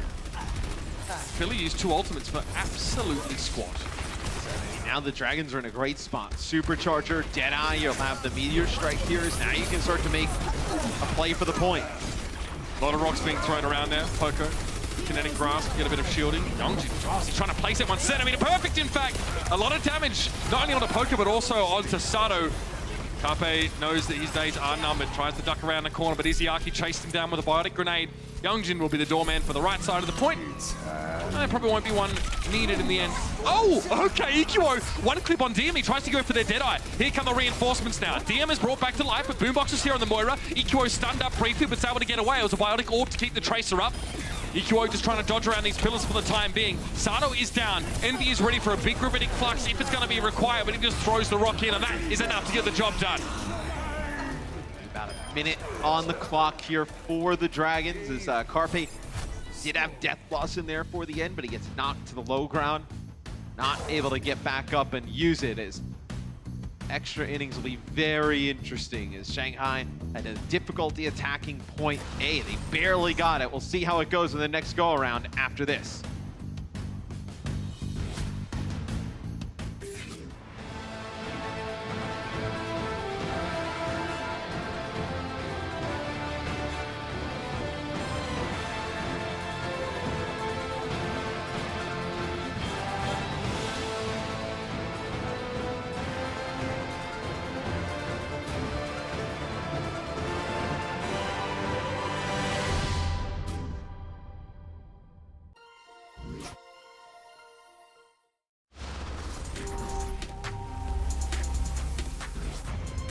Only a minute on the clock for the Dragons, but, I mean, if you were watching their first attempt at attacking, you would have thought that they would have had none at all. In fact, maybe you would have been surprised to see them take point B. The issue for them was, though, this part of the map. Now they have to go and attack again because they have less of a time bank. And if they don't get enough done, I mean, surely Philly aren't just going to fall over on their attack. This would be the 2nd time in this series that Philly have gone into extra innings drastically ahead in time bank. You see Youngjin 15 final blows. Oh, Look at this map. yeah, keep eyes on that. Let it dead. Could be happening. So the TP comes in for the Dragons. Across the side, Youngjin just trying to make it through the choke. They're going to go with the Symmetra again. Put down so much damage. Oh, that's a big biotic grenade. They get Sato out. They had Neptuno weak as well, and now they realize they can keep on pushing this. The Symmetra, it's happening. DM is charged up, baby. I mean, EQO just getting slammed by the boulder doesn't help. But this is what happens now. They get that late fight feeling with Symmetra and a team to protect it. And here's the thing, you put down so much damage with the Symmetra, you're almost at your ultimate. We talked about at the beginning of the series, the change to the overall ultimate goes up by 12% to get them. It takes longer to get them, yeah. Yeah, it takes longer to get them by 12%. The previous patch, I mean, he's like, him and Boombox really the only ones close. A Symmetra wall could be huge here at the end. Could be the backbreaker for the Philly Fusion, but the Dragons only have 1 opportunity to hit this point. So Philly want to defend forward to start with. Envy's just going to eat up a bunch of that damage, get his team through unscathed. Goes the EQO Doom. He's wrapped around trying to go for a flank. Amplification Matrix is thrown down. A symmetrical wall in front of this one would be absolutely devastating, but they hold on to it for now. DM doesn't have it yet. Here it is, though. Thrown up, but they've already lost two. The flank from EQO. That might have been what saves Philly here. It gets in. DM eventually removes him, though. Staying charged up now. There are plenty of barriers for him to keep that beam on. Carpe tries to step up. He gets hosed out by DM. Oh, my. Oh, this is all sorts of wrong. DM finally pulled in the hold, gets him now. Gravitic Flux to knock him into the air, but he sees Neptuno. He's so low. Poco saves the day. Doubles down now. And the punch in from EQO gets rid of Youngji, and that could have gone either way, Matt. You know what I mean. Gamsu steps up. He is removed. The Dragons, no ticks on point B. If he doesn't have a Gravitic Flux there, what happens? In your opinion, what happens? Because he was, you see how fast he started to take Poco out. I mean, you can do so much damage with the sim. Pretty big for Shanghai. They actually get first point. 2 minutes and 19 seconds. Not a lot on the clock here for Philly. As this was looking like a map that Philly was going to be able to run away with. What do you mean, like Kings Row? It's one of the Dragons' worst maps. Yeah, just like Kings Row, where they had a better time on Kings Row. They're not able to close that one out. This will be another heartbreaker of a map here for Philly. Poco trying to either decipher what that melody is or try and find a way forward for the fusion here. He's looked really good on single Poco. Yeah, him and Envy have both looked very strong in the hero. Putting out big damage. I mean, that's maybe people don't realize about Sigma is that those hyperspheres hit very hard. Yeah, they are limited in range. I think I tested in game. It's like 25, 30 meters, I think. And it's when you're playing against it, it's kind of that like annoying AoE damage, kind of like Junkrat, just spamming like chokes. Like you're able to knock it off wall. They actually, and they implode as well. Yes. So they are small AoEs. Yeah. So you can, like, especially in a map like this, you know, a lot of people running through, they're trying to get to the top of the bridge, to the left side on offense. There's a lot of opportunity. So they play the sim on defense here. This is something that they didn't do the last time around. Symmetra versus the Winston will be very interesting. Yeah, I mean, look, honestly, I don't really want to be DM there. There's not a heck of a lot you can do. I mean, he wants to get charged up. Sado will throw a barrier down, though. You know, they did play the sim the last time on defense. You remember, they put the TP up to the high ground. They just backed away with it. Just backed away. Philly read this straight away. They get rid of the TP. Now, the Dragons don't push into the remainder of Philly, so now they split. Oh my god, this play. Okay, the Dragons have a big decision to make. Which half of the team do we get rid of? Can we get rid of it? You're right. They played the point indeed. Another TP up on the high ground. This allows some repositioning. Oh, Youngjin, that was tough. He had to go point blank at dealing with Carpe. And that is where Reaper thrives. That was beautiful. Carpe's able to set this one up. And Philly, man, that's big brain stuff. The rotation on the high ground. They get rid of the teleporter. Completely unraveling Shanghai's strategy. That is, I love to see that. Yeah, Shanghai needed to commit to one direction and take a player out quickly to force it in their favor, and they're not able to do so. They try and get a rocket punch from Youngjin onto Poco. They get him low, not able to finish him off. And they're able to take the point, though, for Philly. Now Philly a minute and 40 to get point B. Here's what we're working with. The coalescence for Boombox. Needs to stay alive to use it, though. And all they need is one tick here. You can see at the top of your screen. That little arrow next to the 90 seconds burns down awfully fast, though. So they move in with the coalescence to back them up. Youngjin gets Sado and gets away with it. EQO wanted to chase him down so badly, but he doesn't have the liberty. He needs to work on the point itself. And Matrix thrown inside that back right corner, and EQO needs to change his angle of attack. This might force Philly to regroup. Yeah, I don't think you can push this if you're Philly. You have to know they're working on some more ultimates. EQO with this Blizzard, that's got to be the play here. You do have the Symmetra wall in play, Supercharger and Nano Boost as well. So the Nano Boost onto Youngjin, always in play. The Doomfist can just come down with a Seismic Slam, take somebody out virtually instantly. EQO needs to get into a position where he can get a safe Blizzard off. That's guaranteed to catch people. That's not good. You lose Poco, then 40 seconds, maybe you can reset here, but you put yourself in one fight. And you let the Dragon save ults. And you lose Poco for nothing. I mean, you had Youngjin over there, and maybe they thought they were going to be able to get the Nano Boost out of Izayaki, but all he does is land a nice Biotic Grenade. They're able to take out Poco, and then you can sit back. You can build up all your ultimates here for the Dragons. They're almost working on full 6. And it's going to be frustrating for Philadelphia. This is a real chance to win yet another map, and they may have let it go. They can't do anything about Youngjin in their backline right now either. They know he's there.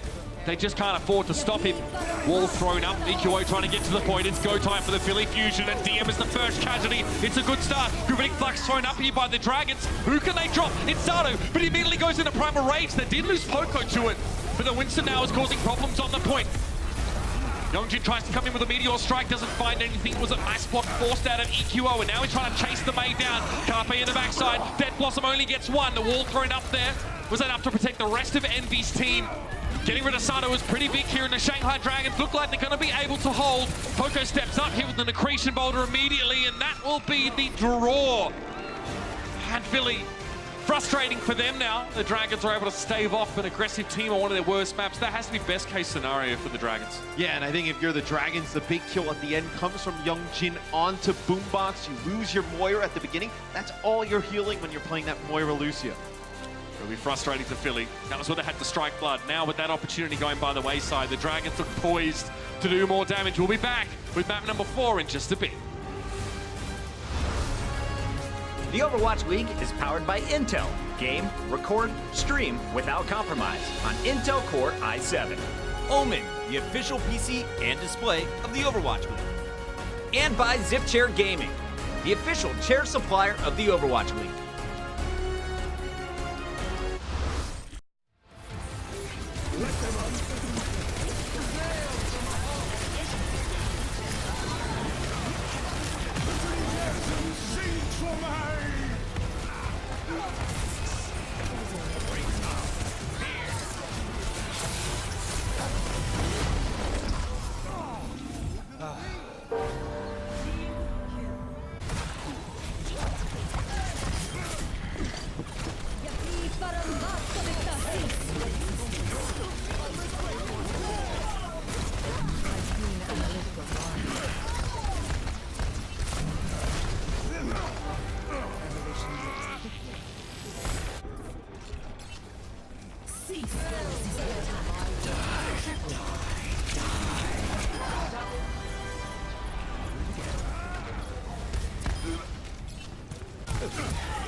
Philadelphia Fusion have to be feeling some kind of frustrated there, and that was their map pick, Temple of Anubis. They go in there saying, we need to get a win, and, well, they don't get one. In all fairness, nor do the Dragons, but that was definitely where they were looking to get in and onto the board. I mean, I think if you're Philly, you see some of the players pretty high-spirited on stage. You kind of look, you had the better time bank in map number 2. You had a better time bank in map number 3. Map number 3, you get a draw. It's not a loss, so it's a best-case scenario and the one that they're kind of given. I mean, they could have won it, right? I mean, they came down to the wire, but still, at least you didn't lose it. Still, though, I mean, it's got to be 2 maps in a row that are pretty crushing. I mean, if you're Philly, Watchpoint Gibraltar comes up next. Now, you could have an opportunity to best of 7, to pick 5 maps. I mean, you think that's a series. You got to get some of those. Yeah, it's a series. Although you have in some close games, you'd like to turn those close games into wins, right?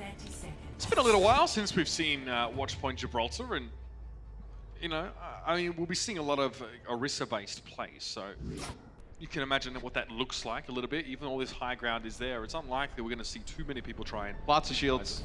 Shields on both sides. Yep. 2 of them each. That's a lot of shields. And it's on defense. They've got the McCree in playing again. Izzyaki playing the Ana here. So no changes from either team sub-wise. You wouldn't expect it from Philly, maybe for the Dragons, but the Dragons going to commit to this. Young Jin, you feel like his Doomfist is too impactful to take him out of the game. And Diem, you know, map like Gibraltar, play the high ground, whether it be McCree or the Widowmaker. He's bringing the beams, Matt. They need a Symmetra specialist. I know who to call. I'm sure before the playoffs, every team was wondering who their Symmetra specialist was going to be. Worth bearing in mind that on this patch, like beams themselves are stronger. Yes. So they're ticking for more damage, at least some of the minutiae of the way that they work has made them more powerful. A lot of barrier shifting going on here for the Fusion. Look at Poco just trying to give them safe passage as well as he can. So far, so good. But if you're the Dragons, you don't need to go in here. You're the defensive team. You can play from far with the McCree. Philly have to commit here anyway, right? Yeah, Philly has to commit, but they have nothing to contest the high ground. Like when you're playing the Reaper and the May, you can't exactly go out there. Nice accretion there. Poco, as he's taking a flank. Look at this. I mean, he can safely flank now. He's got his own shield. He's quite self-sufficient, especially with Kinetic Grasp, but the Dragons don't know how to respond to this. Another great flank play from Philly, as we saw in the previous map. Yield similar results. It was on Anubis. Right here on the first point. It's really been Poco's Sigma play that has even kept Philly in this series. Like, he came in here and you saw like below the level of envy in terms of how they played the hero. I think this is one where, you know, this could be looking at the final map of this series very well. Cisato had a quite nice moment there. And not always easy to get those multi-kills racked up as Orisa. Those two were there, and well, kind of snakes in on a Gamsu. Give it to him. Orisa players need a bit of luck too. The hypest Orisa play. You know, I find it soothing. Yeah. Orisa is soothing. Well, I mean, you're an Orisa main. Poco backs away there. He tried to put pressure on DM on the high ground, and getting rid of McCree from there would have been really nasty for the Dragons. That would have made life very hard. Sato down though. I guess he didn't have a Fortify available for Youngjin to come crashing through. They freeze MP up though. The Blizzard's able to at least secure the trade. Up on the high ground is DM though. You see he's still there inside the shuttle. Coma's going to go for a Resurrector, bring Envy back now. Coma almost gives up his life for that res though, but they've lost DM. Neptuna hit with a Dividing Grenade, and there it is. Youngjin and Izzyaki hit the ground running. Get both supports. The Boombox is using Coalescence there, ends up getting taken out. That was a hole that the Dragons needed to come up with. If they didn't do it there, I was wondering, like, how much longer can you stay on the Doomfist? Like, Watchpoint Gibraltar is not a great Doomfist map. It definitely feels like a lot of Moira players might kind of think they're invincible when they're using Coalescence, right? Because you are gaining health back, but burst damage will end you. There's sometimes where, like, if you're playing Moira and you're using Coalescence, you wish you could just fade out of it. Yeah, just do something else. Same as Whole Hog. It's like, yeah, I'd like to not do this anymore. Thank you. I am now vulnerable. I would like to take this back. Well, this looks like a powerful position for the Dragons. Yeah, double shield, you got one on the other side. And the thing with Sigma is you have the secondary shield, which is great, but his damage output's so strong as well. He's a flanker that can shield himself and have good damage output and give somewhere for Youngjin to run back to if he's worried about getting picked off by anyone out in the open. Sound barrier here, the Fusion want to come in. DM sees Carpe coming, but he's got a sound barrier now. How's he deal with this one? Carpe tried to Death Blossom. He's still going to get the kill though. Managed to regenerate enough health from damage done to get rid of DM. That flashbang was very nearly ending him though. Poco jumps back. Youngjin gets hit with everything. Gamsu's Fortify isn't enough to keep him up. The Fusion will continue to march on. And it looks like the Dragons going to have to back out. Not going to be able to get another touch here. That'll be the point. For Philly, Philly recognized the Dragons have to back out here, trying to push up. It's a nice haul there. You pull. Look at this. This is so aggressive. Yeah, this lets you keep pushing and pushing and pushing. You have so much damage with these heroes. You can be that aggressive. That's something that like Orisa doesn't offer you, Matt. She can't keep replacing a barrier again and again, putting it forward. Reinhardt can to a degree. But a little bit, I mean, you know, you can just walk up with it, right? But now you have an option. Sigma, keep redeploying it forward. Orisa also doesn't provide the ability to just eat damage and turn it into more health. You also have the good damage that comes from Sigma, the stun with the accretion. We haven't really even talked about that, but it'll just knock players down for... I've said accretion plenty of times today. up like 4 seconds, I believe. It's a really long stun. Halfway down, though. DM, you see, is set up on the high ground. It was an attempt to halt to drag him on down. The fight was already done, though. The thing with accretion, too, is the cooldown's not even that long. Like 8 seconds. I think, yeah, they weigh it out with the quote-unquote difficulty. It is a charge-up skill shot that has a sort of defined travel time, but it's quite a large hitbox. In those 1v1 scenarios, though, when like the Doomfist is getting close to you, it's pretty, I wouldn't say easy to hit, but much easier than like some of the shots we've seen the Sigma is trying to land at a distance. All right, Youngin tries to go in here. The Coalescence DM is down, and this Envy. I don't know what Gumps is going to do here. Coalescence is going to force him back. Youngin trying to get a kill, but he's playing the corner there. There's no wall behind to hit anyone with. And now he has to hide. I really like that from Philly. They sent Carpe up to the high ground with Neptuno, and they use the Coalescence to heal both those players at range. They get the Sigma, they're going to get the Sigma again. They know Koma's behind him, but he doesn't have res because he just used it, so they're just going to leave him. He's stuck there. He has to walk back unless he can see Youngjin. I mean, he's not going to... Oh, it goes in on Youngjin. All rise for the Honorable Poco. They knock up Youngjin. Nano boosted there. He does drop down. He's still alive, but there's a Blizzard on the payload. Youngjin has to go up and contest it because no one else really can. DM steps up. Death Blossom here now from Carpe, getting the cleanup done. Meteor Strike in does get rid of Carpe, but Youngjin can't do it on his own. No way. Philly. A minute and 48 left in the clock. Again, a good showing on attack. Again, a good time bank. It's about finishing the job, though, and that's something that has been difficult for them to do in this series. Well, that's the thing. They said another good time, but can they get a map win? They said a good time on King's Row results in a loss. They have the advantage on Anubis. It ends up in a draw. I mean, things trending in the right direction. You know, loss, draw. You think maybe a win comes next, but man, Philly has let Shanghai hang in this game. They take the first two maps. If you're Philly, you got to win this one. No doubt about it. As Shanghai go on the attack, you can expect that signature brand of aggression from them. As it has been this whole series, be about the Doomfist. It will, you know, it's so crazy. Youngjin previously just played Brig and nothing else, just Brig, and never really got into the highlights, but as soon as we started to see how, I mean, uniquely skilled he was at that hero, I think his fortunes and his stocks changed drastically.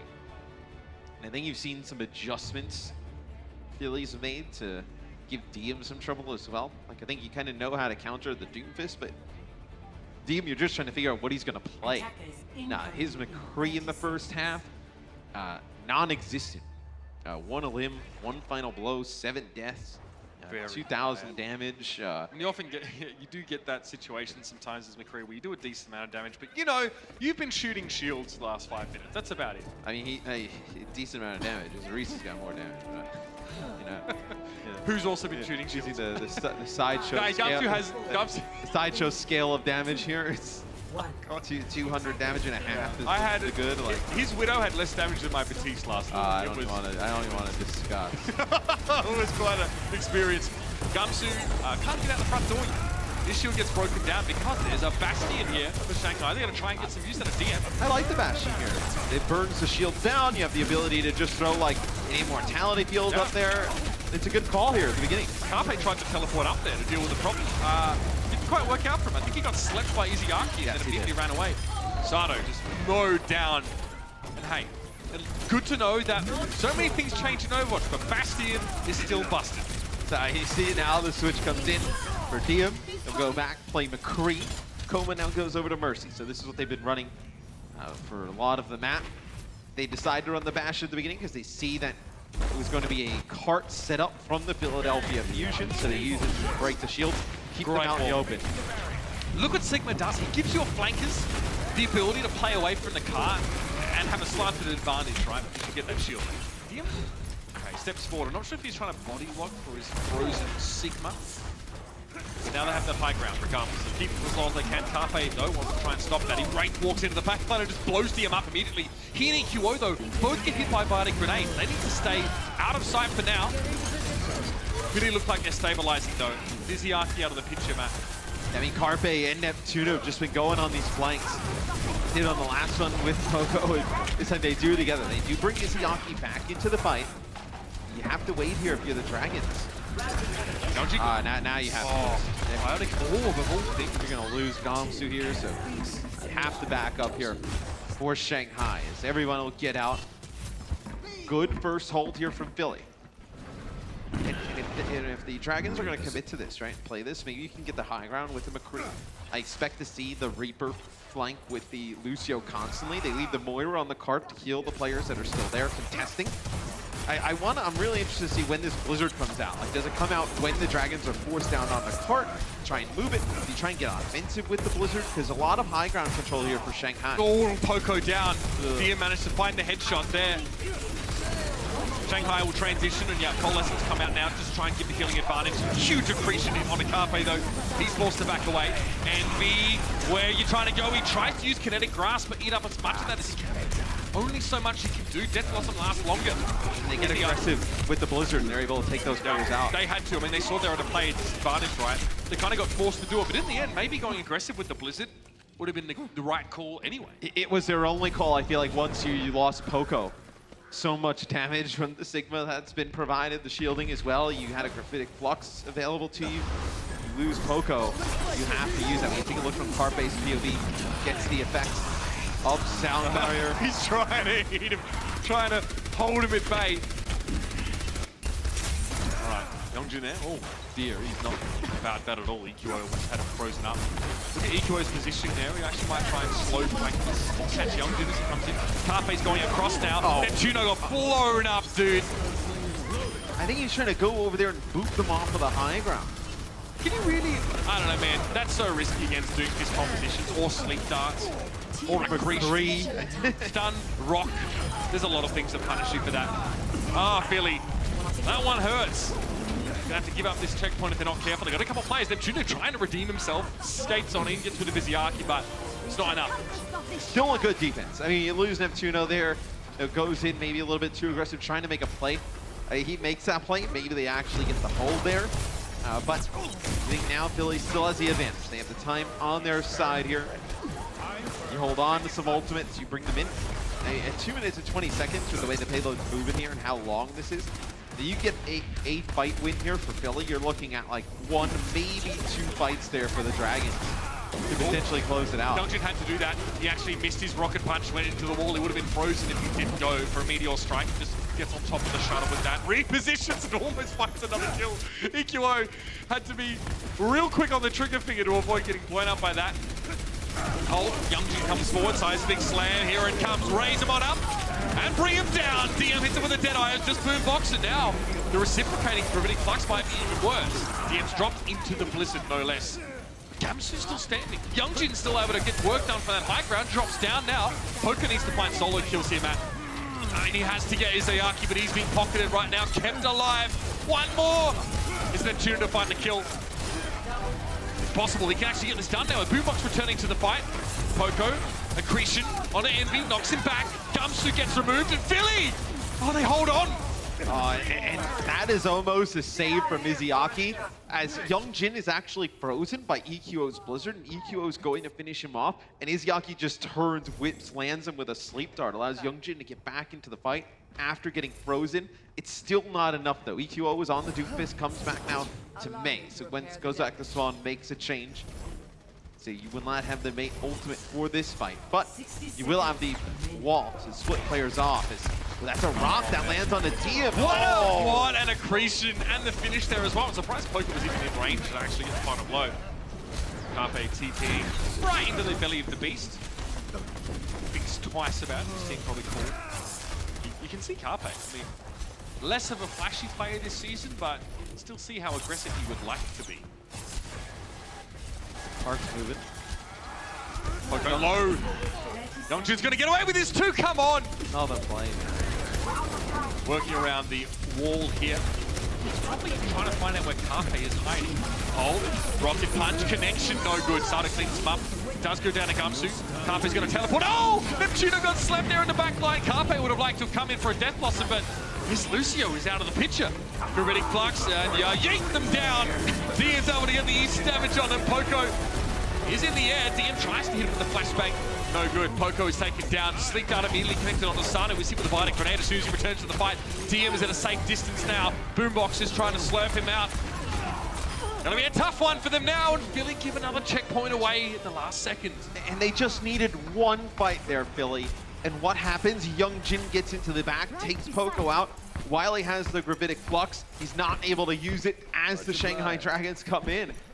The Doomfist able to set up yet another play here. You feel, if you're Philly and they complete the map, you feel really bad about You got that. steam coming out of your ears. Oh, I mean, it's bad if they're able to run this one down this final stretch of the map. Carpe wants to go aggressive here, or claim the high ground at least for his team. Meteor strike out from Youngjin. Carpe knew it would happen. Just a little wave goodbye. No connection there from Youngjin. Oh, he dodges away from the accretion by using a seismic uppercut. That's crazy. DM gets taken down by the death loss. So no Carpe operating that left side room, but he had committed himself to that one. There's no way to escape. Coalescence, Youngjin just sees a flash in front of his eyes, not just his life. This is looking real good for Philly. You have no ultimates, but even if you lose this fight, the time's not going to be good. Yeah, it's not going to be good, and there's still a ton of space for the cart to go. Gravitic Flux from Envy there. A Deadeye now from DM to follow up. It's from long range, but he gets rid of EQO. Carpe descends. Not going to pop out of his right walk until he's behind the safety of his shield, though. Philly playing it passively, trying to wait for the Dragons to come to them. DM taken down, though. Carpe got flashed, but Neptuno is able to save him. That was a nice little play in that side room. Dragons now down to just 5 players. Biotic Grenade had to be used defensively by the Dragons. Biotic Orb in Carpe. Can he get out? No, Envy catches him. That's going to be a sound barrier here for Philly. You'll notice there that the Orisa didn't get pulled up because of the Fortify. And Boombox is going to sit in the background now. Go for the Coalescence. Youngjin and Envy get 2. Philly need to be careful. There's a Supercharger in play. Boombox is hit by Youngjin. Supercharger taken down. Poco's in trouble as well. And you've got to be kidding me, man. Sato's got his hands on his head, just head down. No, he's got his head in his hands. Even worse, so does Carpe, man. They are displeased about that result. Or rather, they're just trying to laugh it off. I mean, it is. What do you do? I mean, Youngjin, every time, it feels like if they do not kill him on the first attempt, he's able to just go into the back line and just pick up 2 players. As you can see, Carpe. It's incredulous looks on the face. Frustrated right now. Well, Matt, back to extra innings. We'll see you guys in just a moment.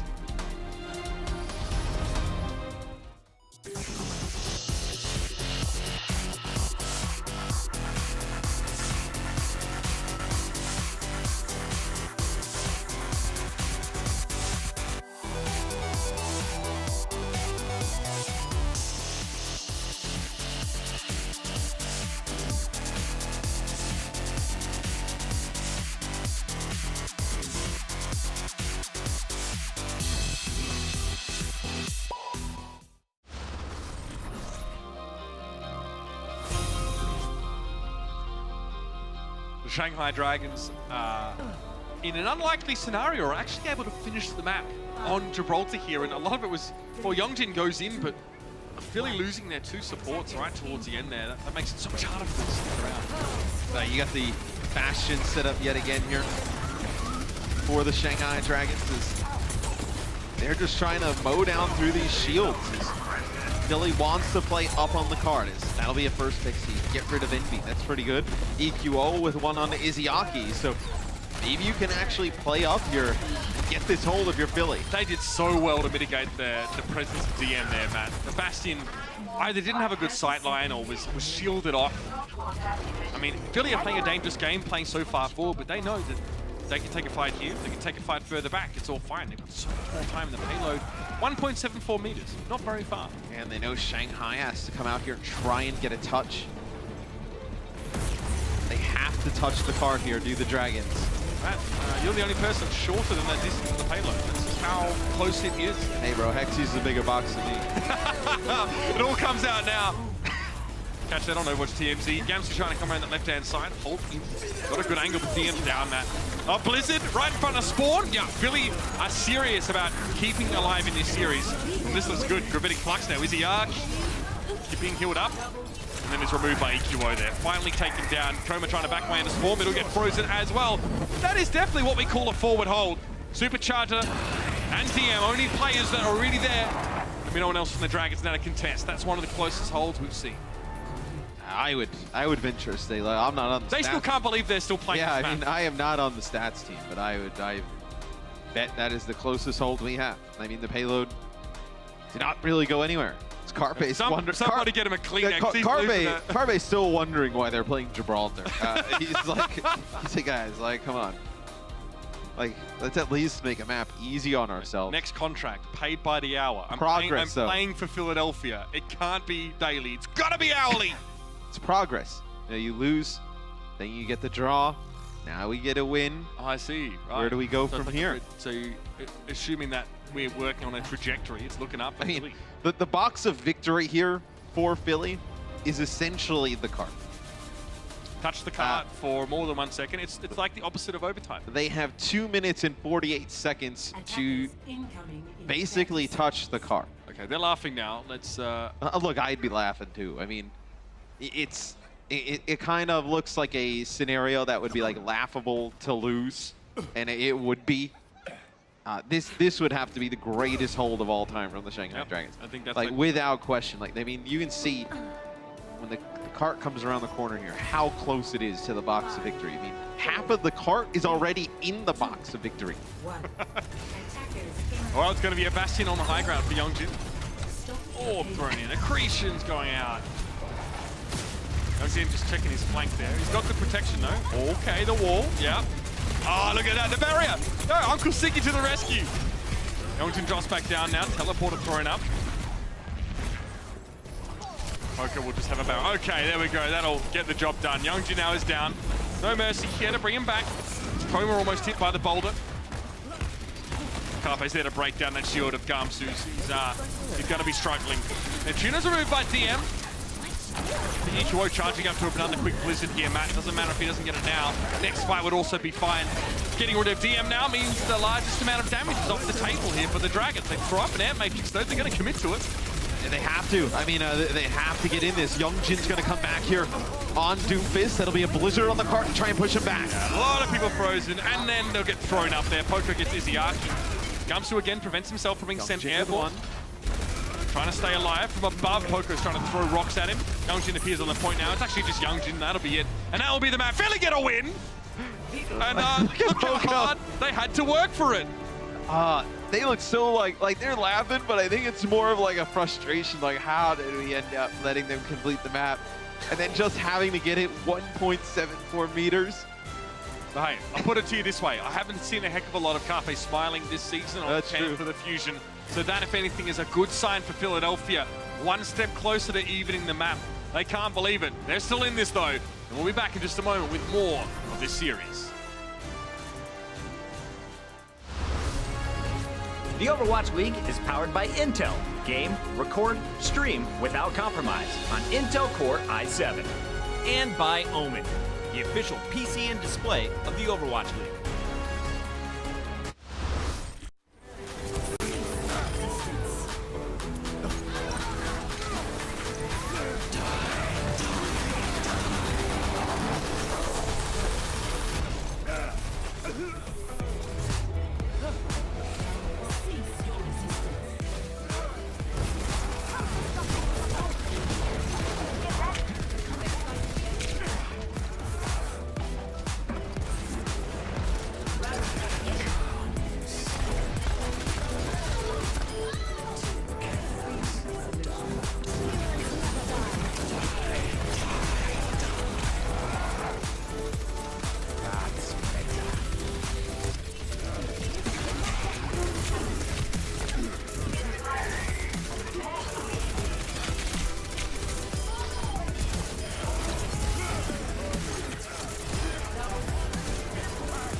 어디서? Guys, we are good spawn. 뽕. Let's go! Yes, as you can see, a lot of relief for Philly, but also they probably realized they could have been on to the next map a little bit. Oh, yeah. I mean, you can tell on Poco's like face, like he's played really well on Sigmund. He's just like, get me out of here. Like, how have we not won this map already? Like, but they do get one on the board though for Philadelphia. Yeah, it is their map pick. They do win the map. That doesn't mean they now cede the map pick over to the Dragons. We'll see what they go with, but we can have a look at a Sigma comparison, right? This is really like we are looking very closely at the impact that hero has had. I would say since being part of meta, and this is Poco v Envy, two players that are definitely showing up on the pick. So you see Poco there and Gibraltar really played strong. 15 final blows. A lot of those coming off of the accretion, right? So Gravitic Flux use the ultimate a little bit better. I still think we'll figure out as the playoffs move on, like who the better Sigma players in the league are, why, how do they use Sigma to the best of his abilities. Ding will come in here for Young Jin. So this also kind of coincides with the next map that comes up. It will be Lijiang Tower. So maybe you see them decide to play some Pharah here. We did see Pharah hovered by Youngjin or by actually DM at some point. We wondered if maybe they'd bring that one in, but you're dead right. One of the best Pharahs in the league, if not, I mean, arguably one of the best, especially over stage 3. Everyone was sort of extolling his praises. This is what everybody expected in the playoffs. The Carpe Symmetra, the vintage Carpe Symmetra to come out. Yeah. Nothing like a vintage pick for an El Clasico, Matt. Oh, no, we're in the playoffs. All the El Clasicos, they're over. Oh, they're done? Yeah, we send all those people home. Do we have any El Clasicos left? Nope. One left. Stage 4 was the last batch of them. Wish someone told me, would have made more out of them.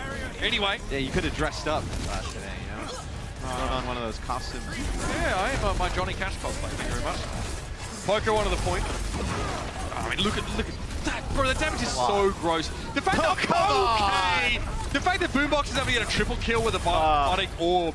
Poco, you just saw him set that damage up, man. Somewhere Doa's like screaming, bloodthirsty support! Yeah! He's playing like a ton of Moira!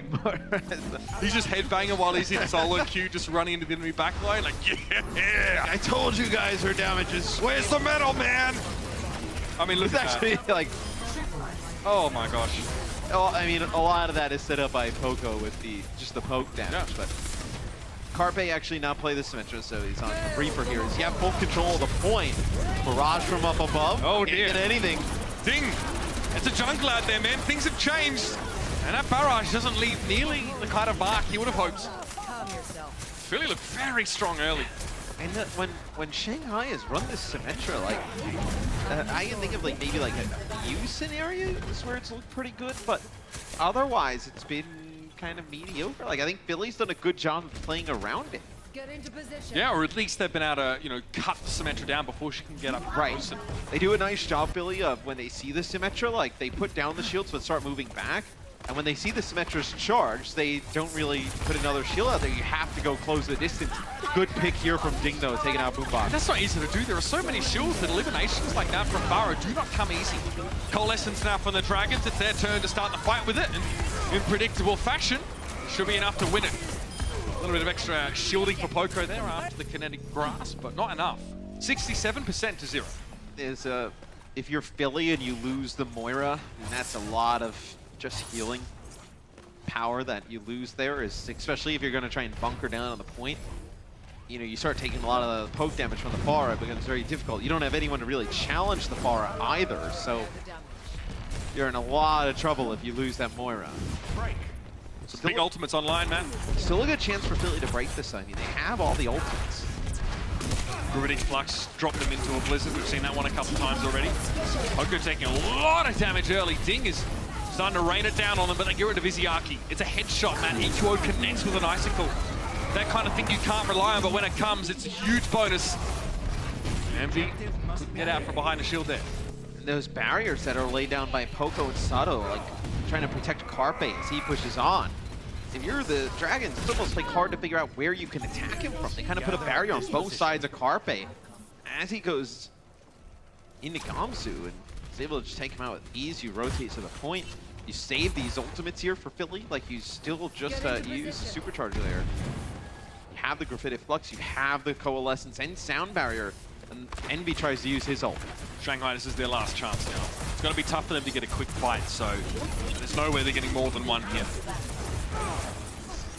It's that Gravitic Flux. There's going to be two of them, though. This is going to look very confusing, I think, to start with. Step up. There it is. Ding! Oh, my! Ding gets 3, and that'll end the fight there. And then surely the Sound Barrier for the Fusion won't be enough. Stunning! Gets the Dragons back in the game. Supercharger plus Barrage. The players are all clumped up together. Now if you're Philly, you try and you want to force a fight on the point. That's where you'll get the best use out of this Gravitic Flux and Blizzard. Maybe you can use the Sigma ult and open space, get some players low, force them back, then follow it up with a Blizzard, but right now you see they're just trying to like locate Ding up in the sky. Like there's nothing they can really do to force him out. They gotta get this onto the point. Talk about that substitution buff, Matt. Ding's out on a lot. He's 45% of his team's damage. 5 of their final blows. They only have 12 in total. He forces out Ice Block early. I mean, they're just taking so much poke damage going through the chokes from the Pharah. If they can get to the point, Philly, you like their comp, but it's just difficult to get there. Wasn't this the problem? Oh, wasn't this the problem? Oh, what? Pogo just hits an accretion out of, and he hits Ding in midair with it. Now remember, the thing about Pharah, if you hit with accretion, you drop to the ground before the stun actually starts ticking, so you're stunned for longer the higher up in the air that you are. Gravitic Flux from Poco this time. They are able to catch Envy, and he just pops up a barrier. The Fusion moves to the point, though. They know there's no threat of a Pharah right now. Coalescence, he cannot hide behind shields against that. Izayaki picks Neptuno clean out of the lineup, and Ding comes in on the Doomfist. Young Jinhu, perhaps they don't need him. Gumshoe gonna clean up now, and Envy gets the finish, and the Dragons sneak back in. It looked like they'd struggled. It looked like Poco had ended their chances with a freakish Sigma play on the Pharah, but it was not to be. You can have all the shields in the world, but that don't protect you from Coalescence. Looks like Neptuno learned that the hard way. Oh, it's Poco's accretion onto Ding is pretty crazy, but then Ding switches over to Doomfist, comes back, they lose Neptuno. Boombox ends up using his Coalescence right away. This will be the accretion from Poco. Did you know that Poco's middle name is Trebuchet? Yeah. That's supposed to be a joke? There's probably like 8 people out there. Get me out of here. There's probably 8 people out there who know that. That's not true. I think you're overselling very yourself true. Very a bit. true. Regardless, Pharah has to fall to the ground, before she can start to get back up, so Yeah. she just floats on down. It's You already brutal. said that, though. Yeah, but I'm just now illustrated. Oh, okay. Just. Yeah, saying in Australian. I don't know what you don't know. That's the problem. You always keep me on my toes. That's my job. Sometimes. Ice Wall means that Ding can't get his Falcon Punch in for a while. Oh, he sees Carpe straight away trying to get up there. They can't do anything about it. Another accretion hits. Oh man, Ding is 50% silicate at this point. Chewing on rocks all night long. But what ended up, so Ding actually comes out on the Doomfist here. What happened at the end, before we went down a little bit of a rabbit hole, things I don't know, is that... no, that's a gaping chasm. Yeah, come on. It's huge. Neptuno falls on the point, right? And then Boombox comes around the corner, uses Coalescence, and they actually supercharge plus Coalescence, and Ding hits him with a punch, takes him out right away. So Ding on the Doomfist. Yeah. Made an impact there at the end. Wall here to block some of the Coalescence. Carpe, not very inconspicuous. He just puts himself on top of the wall. Again, he does attract a lot of attention, then just Wraith walks away. Damn, he just got completely ruined.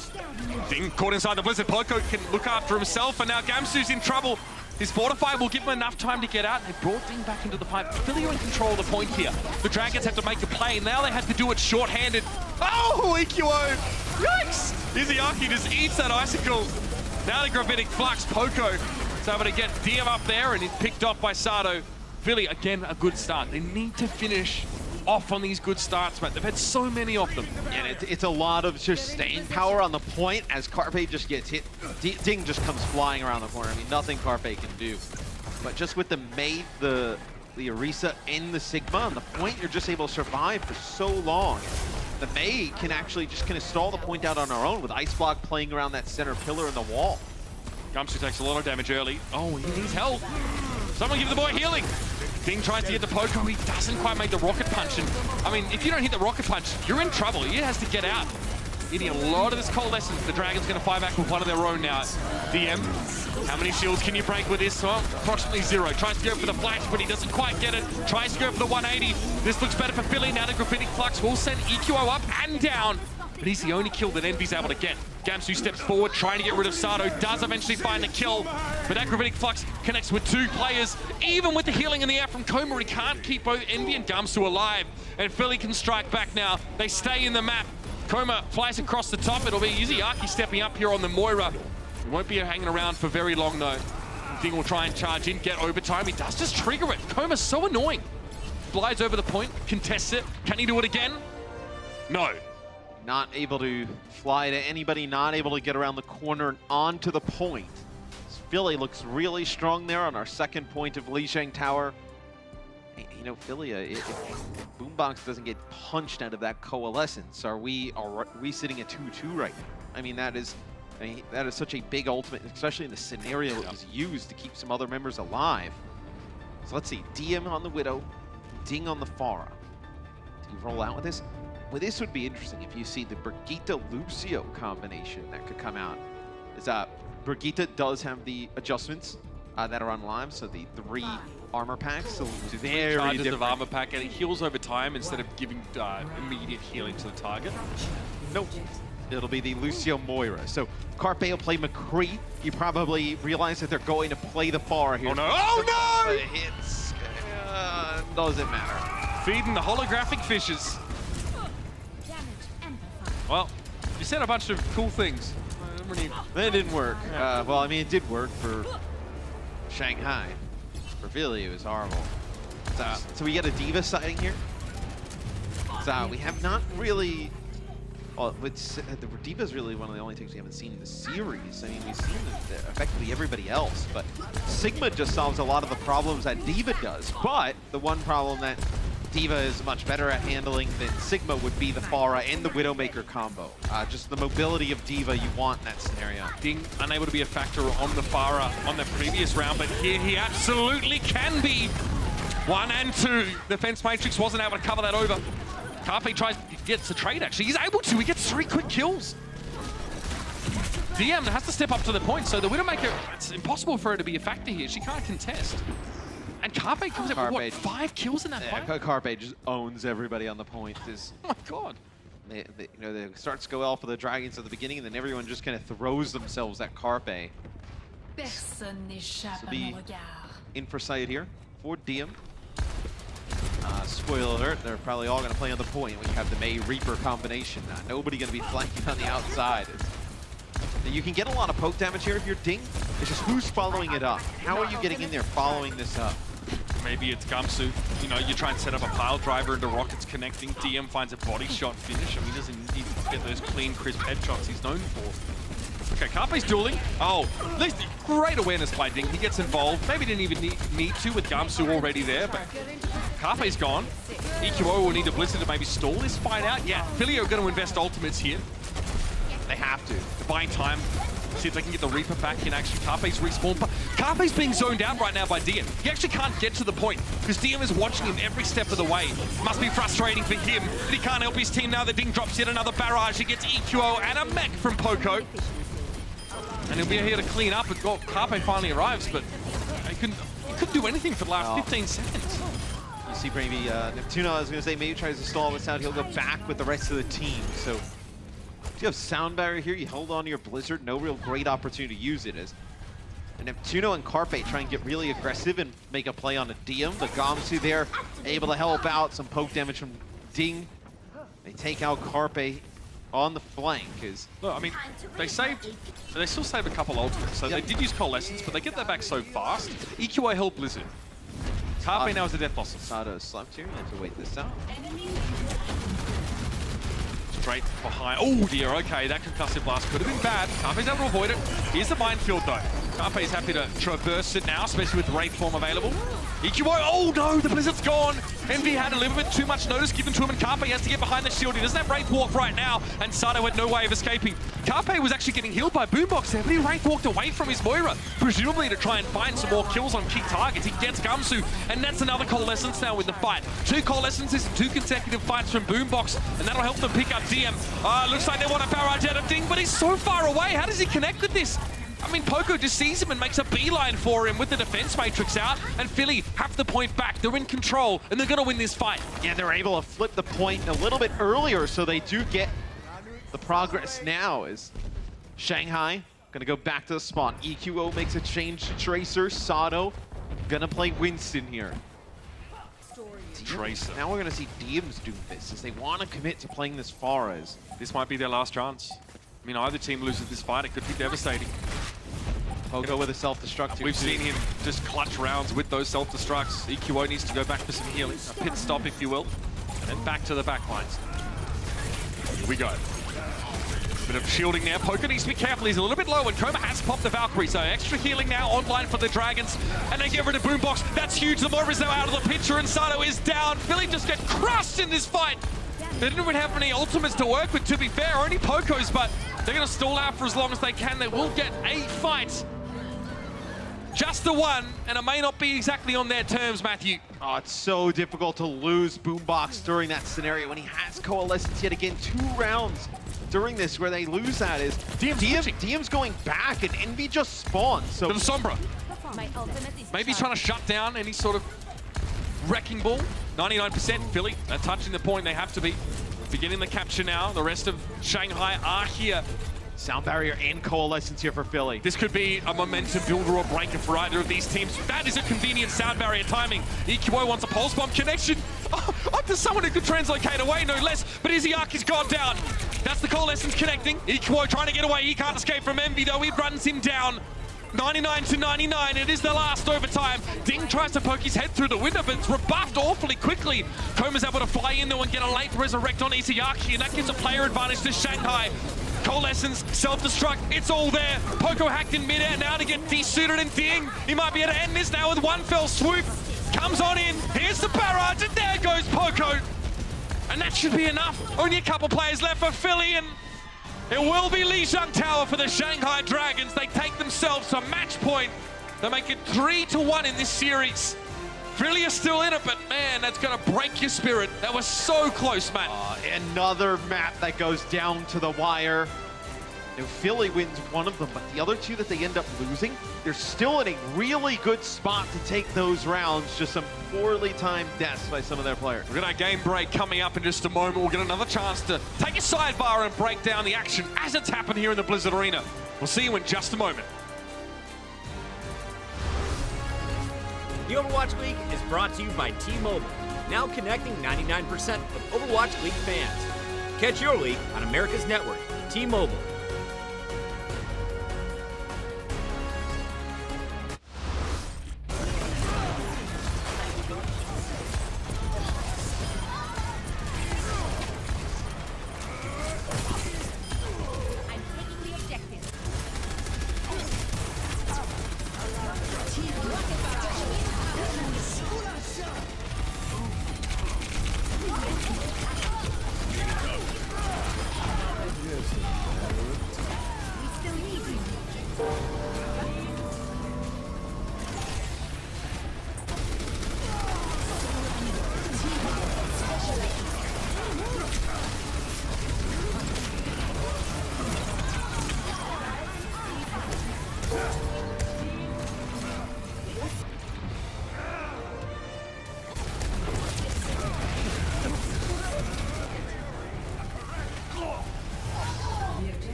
The Dragons are on the verge of a date with the reigning Grand Finals champs. They need just one more map to make it official with Shanghai up over Philly 3-1 at the break.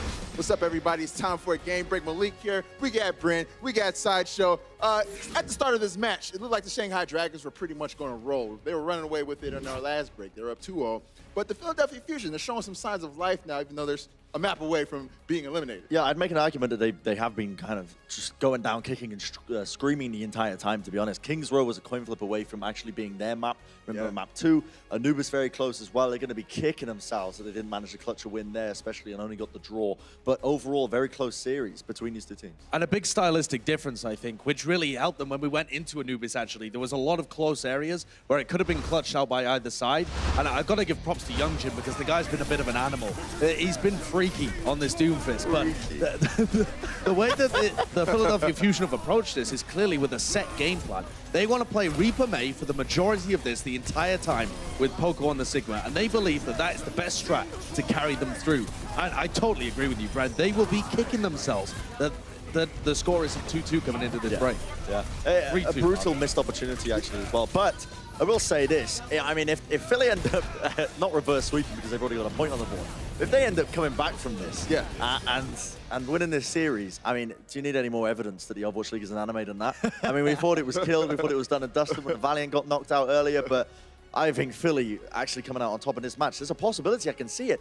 There's signs that they're kind of heating up a little bit almost in their play. But there's just little bits and bobs where it just falls flat for them. Right, well, let's go ahead and jump into Gibraltar. From the Philadelphia Fusion, we saw a lot more of the same. Running that Reaper, man, I swear, it seems like Carpe is more faithful to Reaper than I would ever be in this matchup, man. He is staying true to his guns right now. It seemed like a good map for them as well. The Philadelphia Fusion obviously have the map pick because they lost the previous map, or rather drew it and then lost the one before that. So they get to pick Gibraltar, and it's clearly a map that they're very comfortable on. They were getting a lot of value out of the Mei walls from EQO, and being able to put him in position where he can set up the rest of his team. I love this play as well. DM in the flux gets lifted up just above the shield so that he can get his Deadeye off. Unfortunate assist there from Poco. Yeah, I gotta say, the Philadelphia Fusion, I had minimal expectations at the start of this series, watching them pull out the different compositions of the Mei and the Reaper, but they have really actually impressed me as the series has progressed onwards. And it's going to take a bit of work, honestly, to try and close out this series all in all, but Carpe is an individual as well. A lot of the times when they were playing the Mei Reaper compositions previously, they weren't quite explosive, and it's a comp that works around the neutral game is what we call it, where you're not using many ultimates, you're just trying to win them out using your own abilities. Carpe's trying to make a lot of these plays. He's trying to make the explosions happen in the backline often. You'll see him trying to teleport in there, and he's not getting shut down as much. That might be a key to look at right now if you're Philly moving forward. Right, lots of sneaky flanks coming from Carpe. Now, moving on to the next map, Lijiang Tower. A lot of the same, again, from the Philadelphia Fusion, but for the Shanghai Dragons, they switched stuff up. They took Youngjin out, they put Ding in, let his Sparrow go off. Well, that really just gives you an exact idea of what they want to play in that match, just so much far. And yet we still didn't see Philadelphia really switch over from this Reaper Mei idea. They just tried to run over the tanks on the ground, and it almost worked. And look at this play as well from Poco. That is such a great accretion to take down Dig in the sky, but you can't rely on him doing that every single round. You absolutely can, and you can see as well, I mean, I kind of put a question mark with Shanghai Dragons with Ding flexing over to this flex pick, which is the fire as you see here, but it worked out for them. I think Philly, they got caught with their trousers down a little bit, didn't they? I mean, this is what happens when you don't play with a diva for the longest time as well. You kind of get used to these things, like not being pushed off the Lijiang bridge as you saw there. But yeah, I mean, well, let's be real though. Philadelphia Fusion, one map away from being eliminated entirely from 2019, and Lijiang was that close, and Anubis was drawn. These are the maps where you look back if they aren't able to win this series, and you are very angry. The worst part as well, the longer that this series goes as well, the kind of worse off it is for Philadelphia Fusion. It is. I mean, now, again, it is their map pick. They just lost their last map. But as this goes on as well, in some ways it can work out well for them as well. Because as they exhaust up the map pool, the Shanghai Dragons are not going to get their first picks when it comes to the maps when they're on the losing side. So it can work in their favor in certain senses, but it's looking rough right now. One map away from elimination. One map away. Indeed, it's crazy to even think about that. Now, we've been talking a lot about Carpe's Reaper and how he's been doing on that, but let's take a look at EQO and how he's been doing in this matchup. What do you guys think? Has he been stepping up to play the role? He was the person that played the majority of the Mei in last stage. So these are the stats from stage 4, where he played 70% Mei. And he is the only person to bring out Mei so far in the playoffs. Now, yes, the first match was with the Hunters. Only 2 matches. Right, but that's 4 teams to think about. Honestly, that's actually quite a large amount of teams that we've been able to sample so far. And none of them have used the Mei, which is really surprising because we've gone from a meta where the Mei basically defined how teams play. And now it's only Philadelphia Fusion. I don't really believe that it's only going to be Philly that use this Mei. But this game plan from Fusion has to work. Otherwise, they are going to be eliminated.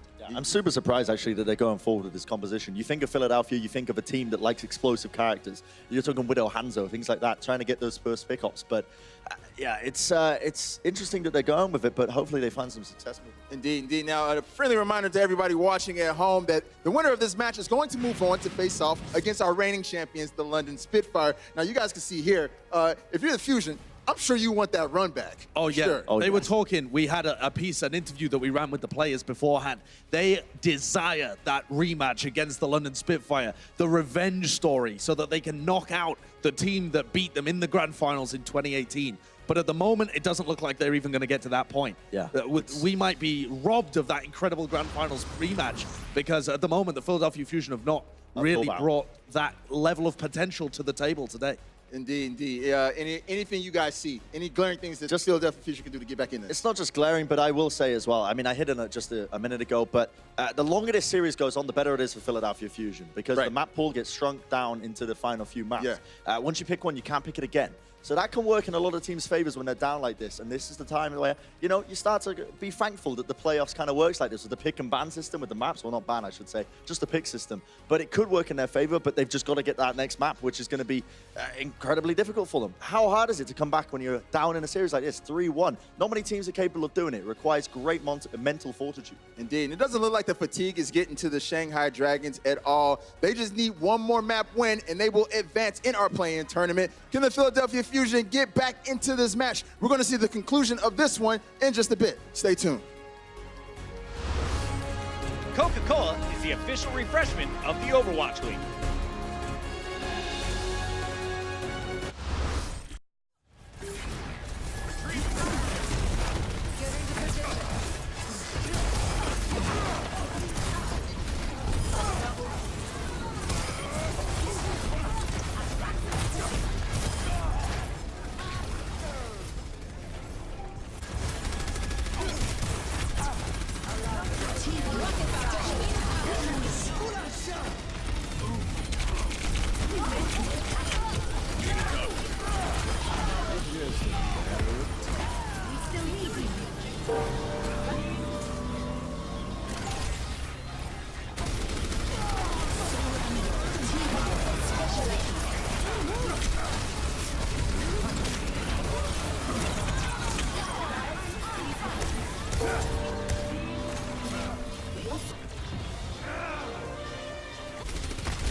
Welcome back, ladies and gentlemen, to the Blizzard Arena on the other side of our game break.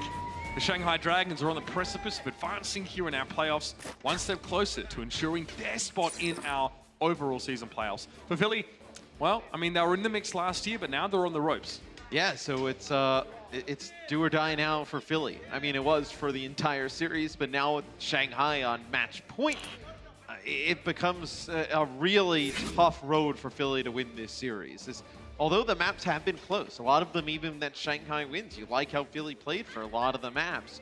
They still got to be pretty much perfect from here on out. It was discussed in the break as well. You know, like Brent Sancho were surprised, were pleasantly surprised to see a little bit more of what Philly had to bring to the table, but they made a very important point, is that a lot of those high impact, those individual performance heroes, the Hanzos, the Widowmakers, haven't really been their go-to so far.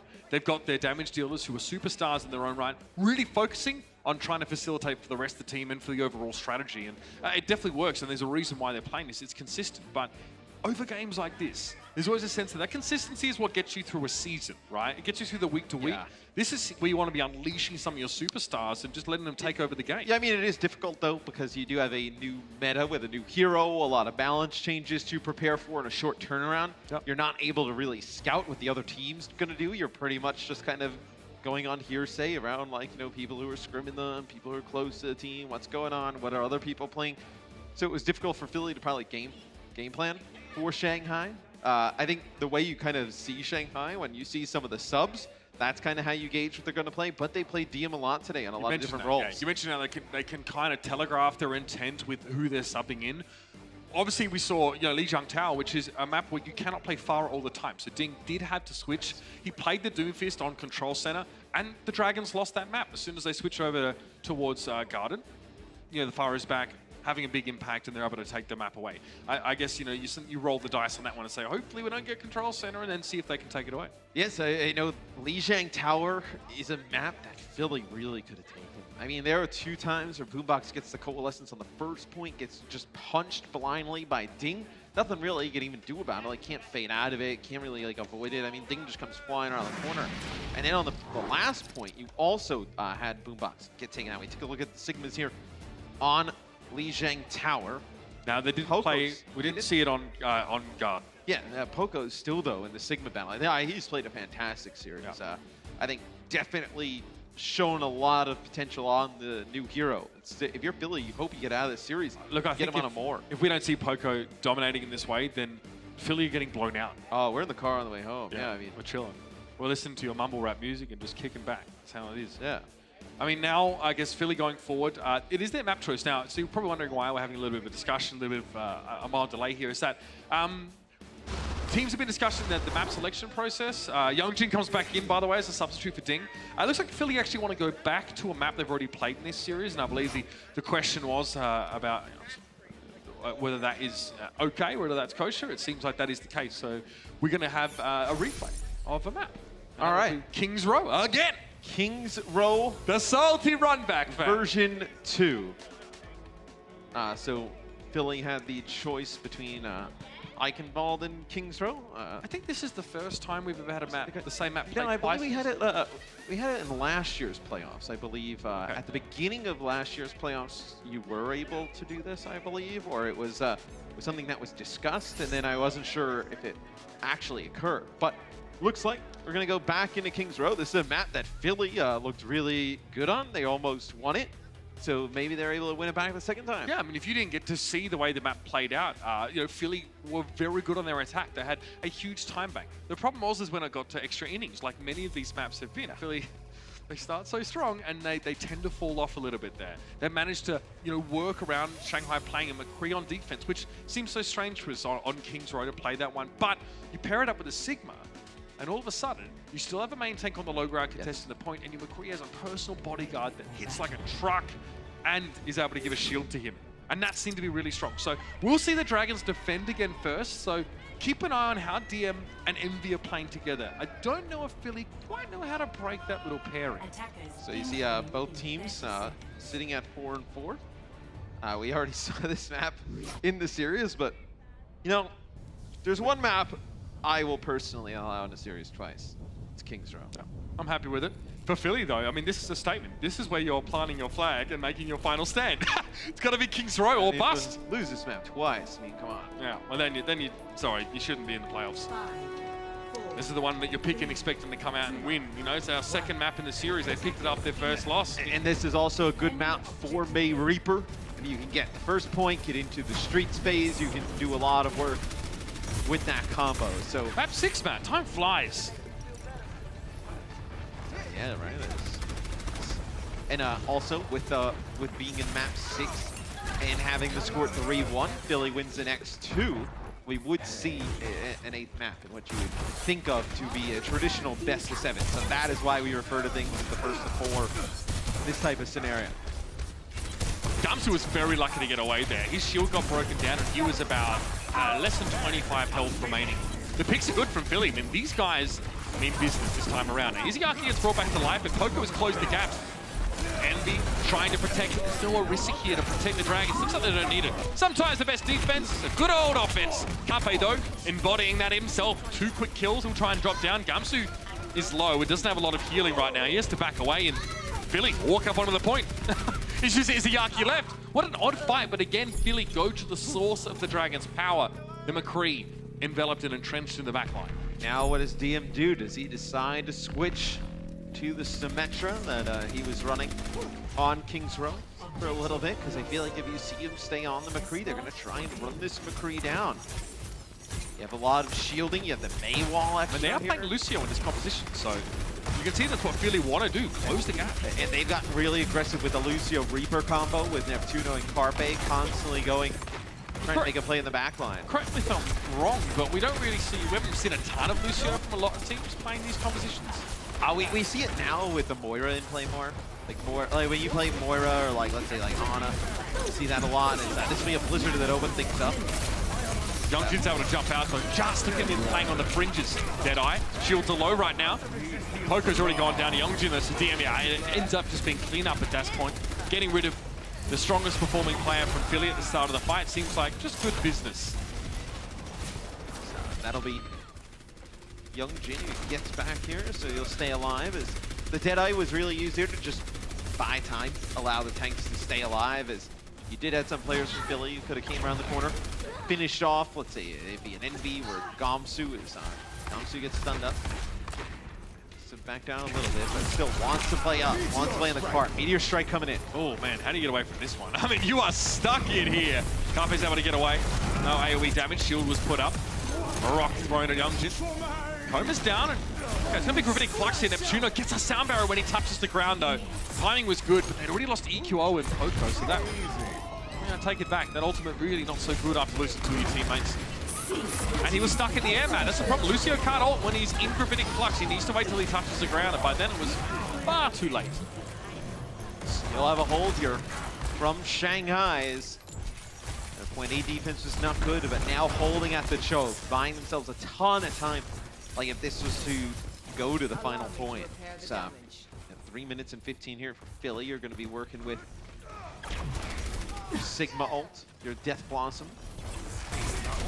Can't really combo these. Carpe trying to find a way to TP. Just the high ground, yeah. He's behind the shields now. Doesn't want to go for it though. Gravitic Flux instead. Maybe Carpe uses it when they drop down. Oh, they get Neptuno. That's big. Carpe was actually considering whether or not it was even any point going for the Death Blossom. Now he has to go for it in a really less than ideal situation. He has the Wraith walk away. Good fortify though. Carpe's able to come back in and get rid of him. But his payload has not been moving. Envy has a Gravitic Flux here. Boombox Coalescence is all well and good. Envy waits it out. Losing DM, try and back away. The Mei wall here actually just protects Shanghai more than it hurts them. They give Gamsu up on the cart. They save the Sigma ult. They save Valkyrie. They back up. They Carpe here. Another stun. Yeah. No. Oh, it just gets away. Barely. The accretion stun should have been enough. There was a biotic grenade thrown in him as well. Yeah, but now you can fight this again if you're Shanghai with a better chance to win it with these ultimates. Is have a supercharger though come up here. I mean, they kind of get everything you want as a defending team. Philly had like 5 minutes, right? They hold for a couple minutes at the gate, then they give some ground. They still generate ultimates as the poking happens, and they have a chance at a full stop here. DM. Well, he is able to tumble behind the shield just in time, but too many more of those icicles, and EQO is going to have another kill. Here's the Flux in the back. Boombox fades away. Okay, the Dragons get nothing with Envy's ultimate. Gonna have to nano boost Youngjin potentially. That'll be a Blizzard. Ult as well. Yeah, can't quite make it out here. Izayaki frozen solid. Youngjin trying to get towards his team, not getting close enough though. Neptuno keeps away. Great work from Philly. I mean, the whole Blizzard combo, Matt, the tried and true, always looks good. Yeah, Youngjin gets an Anubis and gets two, but it's not good enough. Boombox, the coalescence here towards the end, help finish some players off. So that will be checkpoint B taken here for Philly. So 2 minutes and 40 on the clock. Some ultimates used there by the Dragons to try and get a hold. They're not able to do so. So you'll have about 3 ults on board here for Philly. And we talk about, you know, ultimates really a key to team fights in Overwatch. And the charge rate on them goes up 12%. If you're Philly, you win this one with 3 ultimates, you're looking at a position where Shanghai comes out of this one with nothing. Youngjin didn't have to use his ultimate to get out there, it's just as well. Now Philly is split. Half of them are trying to back away and the whole setup. Oh, Creason! Youngjin has to pull the plug immediately. Yo, I'm heading back to my backline. Peace. That could have been nasty for him. Catching him midway through the jump is quite impressive. A lot of this poking from Philly. Now they want to go. Supercharger, try and put down some extra damage. It'll get taken out right away, though. Oh, Izayaki needs hit the sleep dart. Didn't have it available. Carpe's able to get away. He got hit with a biting grenade, so that made that death loss much riskier for him, but no one was there to put damage down. DM sitting back behind the wall. Icicle's coming in. Coalescence. Watching him off the map. Now Carpe can just push into spawn. Boombox 2 of the Coalescence, and with 90 seconds on the clock, Philly are ready for their final push. Blizzard available for EQO here very shortly as well. They're gonna get this. Get on, get a touch. The wall's so big! Oh, it's nice. That'll be the map completed. 1 minute and 19 in the bank. It's Philly. As soon as they are able to break through that second point, the hold in the streets phase, they're able to push the cart the distance. Relative ease. You know, 1 minute 19, pretty good time there for the Fusion. Long series here for Philly. They're trying to hang in there, remain with a chance to get through to the playoffs. We'll be back with the second half. Kings Row, right on the other side of these messages. Coca-Cola is the official refreshment of the Overwatch League.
Back we are in our second foray into Kings Row. It was a result of an issue with our map selection process, so we have now returned here.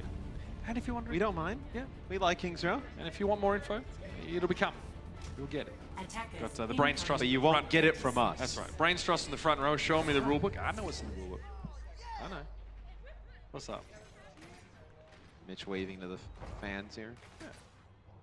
We're like family now. I mean, we've been out here 2 years, you know. Oh, it's kind of crazy. It's Think about that. It's crazy. Philly on defense. The Orisa Sigma combo. It's actually worked really well for them this far as Poco's been the strength of the Fusion. As DM on offense probably going to play this McCree again. They like the McCree. Probably a Sonic Arrow, then the Doomfist switch. So just to see what they're running up on the high ground. Youngjin connects Sonic Arrow, sees 3 up on the right-hand side of Shanghai, and he'll be able to go right over the wall. DM with the wrap. Oh, headshot on Boombox. That's going to keep him honest. But look at this. Philly collapsed into the front of the Dragons. They weren't able to get Izzyaki away. The back line became their front line, and unfortunately, that was where all the vulnerable heroes were. Yes, they know they're trying to wrap. This is the same way they did it the first playthrough at King's Row. I love that Philly tries to mirror it, right? They go for their own aggressive push on this defense. Oh yeah. DM taken down, Yongjin. No, he's warded away by the Biter grasp. Carpe sleeping, Poker with an interesting angle on the barrier, whatever helps to protect the Reaper. And they do have the Dragons kind of caught up inside the hotel on that side. All right, they get Yongjin there. That's going to be good. Now they can stagger the rest of this fight, push out for a little more. Maybe Philly are thinking to themselves, wow, we should have done this the first time around. Play a bit more aggressive. Well, I mean, if they're going to play May Reaper, they have to play more aggressive. I mean, that's the only possible way they can do that against this composition. If they let the Doomfish just come in, try and fish for a pick, they let the McCree just try and poke at range, get high ground, it's going to be very difficult for them to do so. As Youngjin gets walled off there, and then he gets taken out by Carpe. So, starting to see Philly get rolling on the defensive end. This will be Shanghai. Maybe have to wait a little bit. You don't want to use the nano boost, as you've been using the nano boost on the Youngjin pretty much the whole series. I mean, DM is hard pocketed in this position, man. Oh, yeah. Big bite grenade from Izzyaki, but he has his own shield and Koma's healing. Oh, still not enough to keep him alive, man. Gotta be resurrected. EQI, yo, you won't throw the blizzard at them. Half their team's there, fam. He may not have heard Youngjin move up there, but the Doomfist is in position now to try and punish, so they're back up. 1 minute 52 on the clock here. It's taking the Dragons a while to start to find a way in. Oh, DM, the one person that doesn't want to get halted off that ledge. See the nano boost on the Youngjin, but uses Rocket Punch. Now has to go in with the Seismic Slam. Big start, accretion! They're going to use the Supercharger as well. Puts down the extra damage, so he has to back up. He's scared of getting taken out rather quickly as you see the extra damage from that Supercharger benefiting EQO. He'll take out 3. And it's great to nano the Doomfist on the way in, but the Supercharger comes down, and it's just so much extra damage that's from everybody on the team that even the damage reduction from the nano boost is scary to even try and stay in there. It didn't help that Youngjin got clotheslined and stunned on the way through by Poco. He's hit so many of those throughout the series. Astonishing. Whether it be at range or close up. Yeah, he has 4 accretion kills so far. DM, okay, not able to get across the gap there, rolls forward. I mean, he has to use this roll-off cooldown just to stay alive. Youngjin found the kill though, finally gets Boombox with the pick. And if you're Philly, I mean, how many times in key moments are you one stop away and you lose somebody crucial at the beginning? And a few times it's definitely been Boombox. This will be a blizzard up on the high ground from EQO, just trying to make a play. And V-Force back, he's in trouble. Now on the low ground, he can help Gumsu, but getting rid of Youngjin is huge here for Philly. They bought the time they needed. I mean, it's huge. Boombox has now returned. Preventing Flux has to come out, but the Salvador came out first for Neptuno, and he wasn't caught in the Flux, so he wasn't thrown up into the air. 17 seconds remaining here, but the Dragons aren't making any progress. Izzyarki's brought back to life. Gumsu barely alive, and say the same for Carpe. He needs to find some easy damage, hence easy health. I don't think Youngjin really fits the bill for that, though. He is mad. EQO is able to get rid of him. Carpe doesn't realize there's a McCree above, and the fusion crumble at the last second. The Dragons, there's still life in them. At least you get it into OT, though, if you're Philly. So the point looks like Philly going to back up Relentless, although some do get the close spawn. The point will go to the Dragons. Still dwindled a lot of time off this clock. As you think about how good the Dragons hold here was their defense. They were able to hold for a few pushes. If Philly's is anywhere like that, they'll be in a good spot to close this map out. That'll be Coalescence from Boombox. If they can hold this choke for a while, Matt, Shanghai might not get out of first gear. And they push behind the Coalescence, keeps everybody topped up, some extra damage. They push right onto the cart. I like this from Philly. Play this aggressive style on defense, push up, get in the other team's space. Worked for them when they pushed into the hotel. Now getting up on the cart can bleed a lot of the clock. I mean, they were always known as a scrappy team, Matt, but they always looked so good when they were playing aggressively. Season, it's kind of been used against them a little bit. It's like teams are starting to read into that style, but here, you can do that. Finding big picks, huge, you know, a lot of stuns available. So chain stunning an enemy is definitely possible. Dragons, 90 seconds left, and they have to get all the way to the Foundry. That's a huge ask, and Youngjin's gone down. Again, he's the first casualty in this fight. The nice biotic grenade from Izayaki, and Envy is frozen. Taken down. I really don't feel good about the Deadeye here, but DM's trying to go for something. Absolutely nothing to be gained from that. It is still a good hold here from Philly. Like, if you're Philly and a Philly fan, you want to see them push up, clean up the rest of these kills. Death Blossom players coming through the choke, and this is where McQueen struggles, like, in these chokes, right? Like, with a lot of, especially double shield, like, where you're putting down the damage on the shield, you're just not able to contribute to the overall damage, you know, putting them down on players unless you start to get flanks, but then you're rather easy to solo if the Lucio and the Reaper jump on you. Another wall, segmenting the Dragons in half. Oh man, they just can't get things going, and that is scary. Drop down, and that whole team lost 50% of its health in the blink of an eye. The rest of it follows soon after. And there is 30 seconds in this one, and I tell you what, Philly, they have improved. The series is Kings Row only. Philly may oh God. take it. They look to be in a good position here to get a hold. DM goes over to the Symmetrus, so trying to get the extra shield pressure in. It may be a little bit too late, though. 10 seconds left. Riveting Flux. Not much else, though, yeah? You talked about that switch. That Symmetra's going to have to be good. Envy tries to lay it up. Even with, interesting, even with Fortify, you still see starting to get knocked into the air, but the sound barrier there is going to seal the deal. Philly able to stave off the Dragons' best efforts and trying to finish the series. They will not go quietly into the night. The way that Coleman did just then anyway. Carpe walks headfirst into an accretion, and that's called Headstrong. Philly, stay alive in the series. Yes, it's another map win for Philadelphia.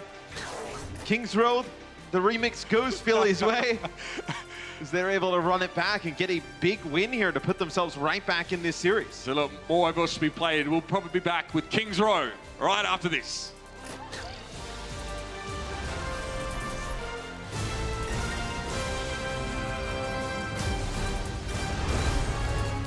The Overwatch League is powered by Intel. Game, record, stream without compromise on Intel Core i7. And by Omen, the official PC and display of the Overwatch League.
Welcome back, everybody, to the 2019 Overwatch League play-ins presented to you by Xfinity. Probably wondering why we saw a repeat of a map in that series. Obviously, if you've seen the rules, that is generally not a situation that'd be allowed. Due to a game issue, teams were not able to select Numbani in the series. So teams were given a chance to replay an already played hybrid map. Philadelphia chose Kings Row. And our League Ops team is working hard to address the issue. Thanks for your patience. I actually had people come up to the caster desk and show me the rulebook. Yes, Brandon. I know, bro. Yeah. He's running up here like, yo, you can't do this. We knew as well, but it's an issue, so they allowed the teams to select out of the map still in the pool. They allowed them to replay Kings Row. And Philly wins it the second go-around. So now Philly, they get that second map on the board. Maybe it can give them a little bit of momentum. That's right. So that means Shanghai Dragons get a map choice now. And they're going to make a substitution as well. I wonder who's going to be. You wonder? I only really see one sub. Oh, DM, thanks for keeping that seat warm for me, fam. I'm back. Ding will come in here for our next map. Don't know the map just yet, but you assume with Ding coming in. Hey, you knew the map last time we did subs. What's different now? Yeah, I mean, don't know it now. But maybe you see a Farah play coming in for Ding. We'll to get a confirmation on what the next map is coming up in the series. But if you're Philly, you come out of that Kings Row like number 2 and you're energized, right? Like you feel like, hey, we get a map, right, that we feel comfortable on the first go around, that they lose in a really close fashion. You come back, you win it pretty handily there. Can you take some of that, spin it positive forward? What we saw from Philly, the change-up didn't come from a composition. It didn't even come from how they set played. It was honestly, it looked like an attitude change from them. They just push it up there, getting in the face. As soon as they start to see Shanghai try and rotate through, they themselves rotate. They find Shanghai's backline. They just put the pressure on the McCree. Like when you had the McCree trying to go through the choke and whatnot, just rush him down. Like you have double shield. What is the McCree doing to break these shields? Like you have two of them. And with the way the Orisa shield and Sigma shield synergize with each other, you can have one up at all times. So Dorado will be the next map coming up. Mind you, we could have an 8th map if Philadelphia is able to win this. Take us to map 8. Can we have a 9th map? Yeah, I mean, Well, you could. Well, that's all right, because Boombox looks like he's ready for a long haul anyway, Matt. He's got the cap on. Looks like he just ran Syracuse to Wichita in under 12 hours. Out on the highway. Dorado, we have not seen for a little while either, so he definitely expects, Orisa still to be a staple fixture for the McCree for Carpe. That's something worth getting excited about. Now maybe a little bit of that individual playmaker hero potential for him and EQOs on the far up. But is this where you bring Ding in and it becomes a little bit easier? I don't want to say easier to game plan. I mean, with DM, he can play Widow, he can play McCree. We've seen him play some Symmetra, some Farah as well. Like, Ding seems to come in when they need that Farah, right? As EQO will take the battle with him in the sky. EQO, a very good Farah in his own right. Absolutely. However, Ding really seems like the final boss to us after it's stage 3, especially when it comes to Farah. I mean, EQO is going to be up against it. Stuff like that, definitely going to keep him honest. And you got Carpe at range 2 on McCree, just poking down some damage. This is where you get the advantage of the double shields. Like, Poco can sit on the one side and watch the flank with Sigma, and then you can have the Orisa just put the shield down in the front. And look, Youngjin has to get in here and start finding some picks. He has to start off or finish off some of these kills. Just like that, perfect. Get Sato. He's the most flexible member of the Dragons right now. The rest of the Dragons are sitting around and waiting and just poking. Youngjin is going in though and getting the job done. He is the hard carry in this composition, and he's gotten 2 kills. What more can you ask for? So EQO put down some damage on the Youngjin, but not enough to take him out. So this will be Neptune who drops down onto the payload as payload will continue to move here for Shanghai on offense. That'll be a first point take here for the Dragons. 1 fight. Move the cart, take the first point. Youngjin realizing that at this part of the map, he can actually walk off the payload this time without losing the round. They still have time in the bank. Yeah, 5 minutes left. How things have changed. Close to a Meteor Strike as well, which is going to be a great get-out-of-jail-free card. And again, the Farah battle will continue. Now, you would think that EQO has a big advantage here because Ding will be forced to play from safer angles. Carpe hasn't put enough pressure on him as this McCree to really make it easy for EQO. Look where they're Because- playing from. Yeah, but Carpe needs to protect Boombox because Boombox is the healing for the rest of the team. You have Neptuno just playing with EQO in the sky. And if he allows the Doom to just come down on him, he's in trouble. Oh, EQO. He must have gone up real close and personal with that nano boost, yeah. So it must have just been one direct rocket hit. I think that's all you really need to worry about. But Youngjin, he got Boombox, so Carpe not able to protect his Ana. Saldo gets with the Youngjin though, but Ding's brought back. Philly have the numbers advantage now with the Resurrects. 5v6 of the numbers, and okay, they're controlling this high ground quite well. You know, Philly always struck me, Matt, as the team who are much better at playing dive defense. I think they're one of the best dive defense teams we've seen. Now they have to play something a little bit different. They probably don't like the fact that they have to wait for the Dragons to come to them, but they handled that well. I tell you what though, if you're Philly and you're able to weather this storm against the Pharah and Doomfist combo, like what do the Dragons move off of this too? Like with these two damage dealers in the game. What are you thinking about? You know, like what do you don't decide have to play? DM here? Like what, is Widowmaker even an option for you? No, I mean Widow's not an option here. You can really play McCree. Like what do you decide to do? We'll have to cross that bridge when we get to it. Ding, trying to get around the backside of Sato. Barrage, Sato shields it up. He's healed. Well, not entirely, really. Neptuno tried to heal him, but Carpe got rid of Izayaki. Mercy res there.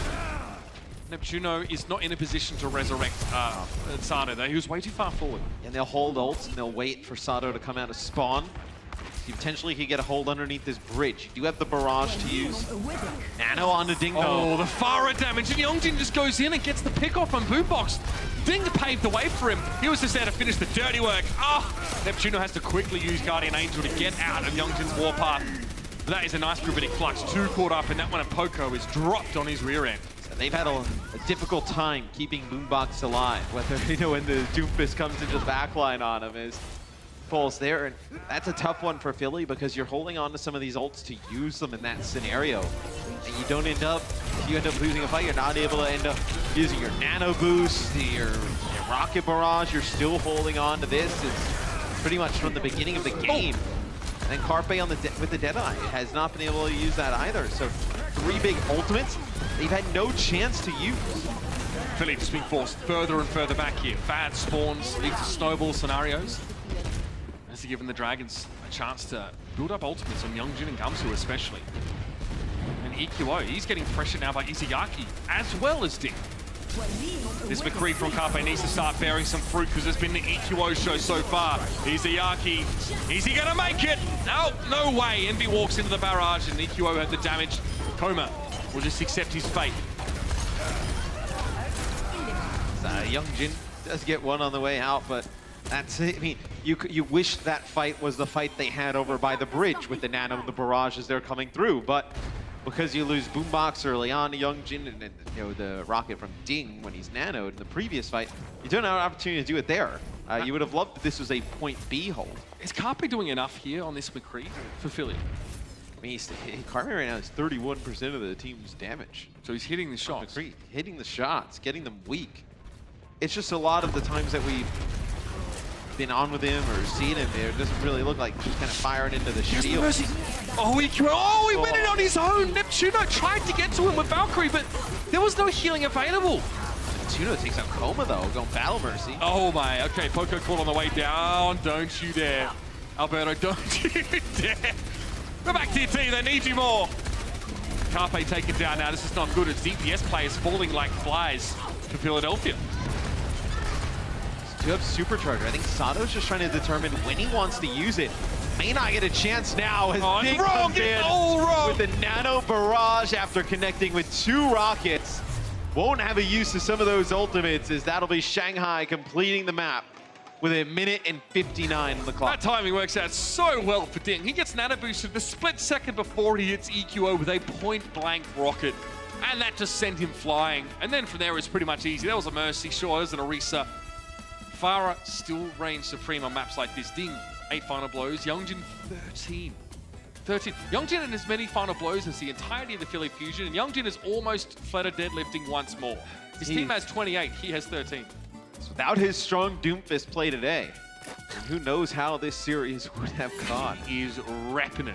And even with his strong Doomfist play, we still have the chance to be like going into a final map all tied up, like with one map to determine it all. I mean, Yeah, watch out if you're in the front row, because if the Dragons lose this series, Yongjin's keyboard is going sailing. Not in a giveaway sense. No. He'd be furious. Can you play the Doom Far on D? It's just a weird comp for the Dorado defense. Like, Definitely can. You have to play pretty close on the Fire because like the higher buildings are actually quite close to the choke. You can't really sit back and chill. I mean, Carpe would love a reason to play Widow. I don't think but he can't really play the Widow because you're trying to protect, like, I mean, maybe you can play the Widow Boombox plays Moira, but that's just a weird comp. You're trying to protect Boombox. He's died 6 times. You've died 4, so it's tough. 3. Say 3. That's fair. But right now they're having a difficult time keeping Sato and Boombox alive. Seem to be the targets of the Shanghai Dragons. Sato, do you come out here on the Winston? Do you believe you can play Winston against this comp? A lot of damage that Sigma can provide. Tell you what, he's sharp though, isn't he? Couple shots out from the Peacemaker, laying Gamsu low, also forcing Ding back. And EQO's far has been really good so far, Matt. 6 final blows, 4 deaths, so he's been in there. And the Winston and the Moira give a little bit more help against the Doomfist. Like, you can jump back, track the Doomfist a little bit more. Moira, better survivability than, let's say, an Ana in that scenario. So EQO just trying not to stay too close to these surfaces. The splash damage from Ding means that his opponent doesn't even have to connect with direct rockets. They are starting to get very close to each other. Ding. I see Neptuno actually was hanging around. Koma got pulled out of that fight. I guess he was trying to go and heal Yongjin up, but yeah, EQO keeps both the Mercy and Fire busy enough that Poco, the hidden carry for the Fusion, gets to get the work done on the ground. Sato potentially trying to chase Koma out there, but not going to go that deep. So that'll be Philly. Gets the cart rolling at the beginning of the game. Do the Dragons opt to give this up? They died early enough, or maybe you can make a last-ditch attempt to get it, but they're not playing a Lucio. They're going to give this one up. They're going to try and take the high ground here. But with this high ground, what are you doing with the Doomfist? Is the Doomfist going down to challenge this alone? How are you playing with the Doomfist here in this type of scenario? I think you'd have to play on the cart. Yeah, I think, look, you see him playing together here with Envy. Goes in, gets back behind the Sigma barrier. If it doesn't work, well, that didn't quite work out the way it was intended to. What a great angle for Carpe. There's no way you're going to be ready for that. And you can't escape from it just by vertically boosting up as far. A great pick. This is what we want to see from Philly, forcing some rotations here, Matt. Yeah, Koma just tries to Guardian Angel back down onto the cart, stop it for a quick second. Gamsu goes down. He will die on the payload to prevent it from just kind of cruising on forward. Now you have Yongjin play McCree. So I believe this is the first time we've seen him play McCree in the series. It's been all Diem on the McCree whenever he's in, but you don't have him in here because you want Ding on the far. That's why maybe Philly feels vindicated even in not, having their DPS slot as a revolving door here. Not only do the Dragons kind of give away their inclinations of what they want to play, but also sometimes they don't have the coverage. Boombox has to fade across to the low level of Courthouse. Ding. Okay, yeah, so he's just making sure he keeps tabs on where EQO is. Here's a coalescence, so yeah, I mean, Gums has to be a little bit careful now. Gravitic Flux, great way to peel for your main tank. Oh, support! Cobra and Izayaki go down! And it wasn't even a Gravitic Flux, by the way, from Poco. That was from Envy. Carpe just slangs the Peacemaker in their general direction. And Sato pulls Ding out the sky, King Kong style. And what does Ding switch to? If you want to take Ding off of this far over here, where are you going to have him go? Is he going to go play Doomfist? Because you just had to have Yongjin switch off of the Doomfist. Dude. It wasn't working, so we have not seen Sombra in a very long time. Oh, we saw him earlier in this series. Yeah, but it was just pretty much for Philly to get back to the point on Lijiang to get close. I think Yongjin actually did switch it. And we did see it both on both times we saw it were both on Lijiang. So looks like Coco is going to go on the high ground with Carpe, trying to control that with the McCree. Watch out, Dead Eyes afoot. Okay, Izayaki taken down. Poco gets rid of him. This is big. This is huge. Yongjin down. Now, Philly have control of the high ground, and they set their McCree up here.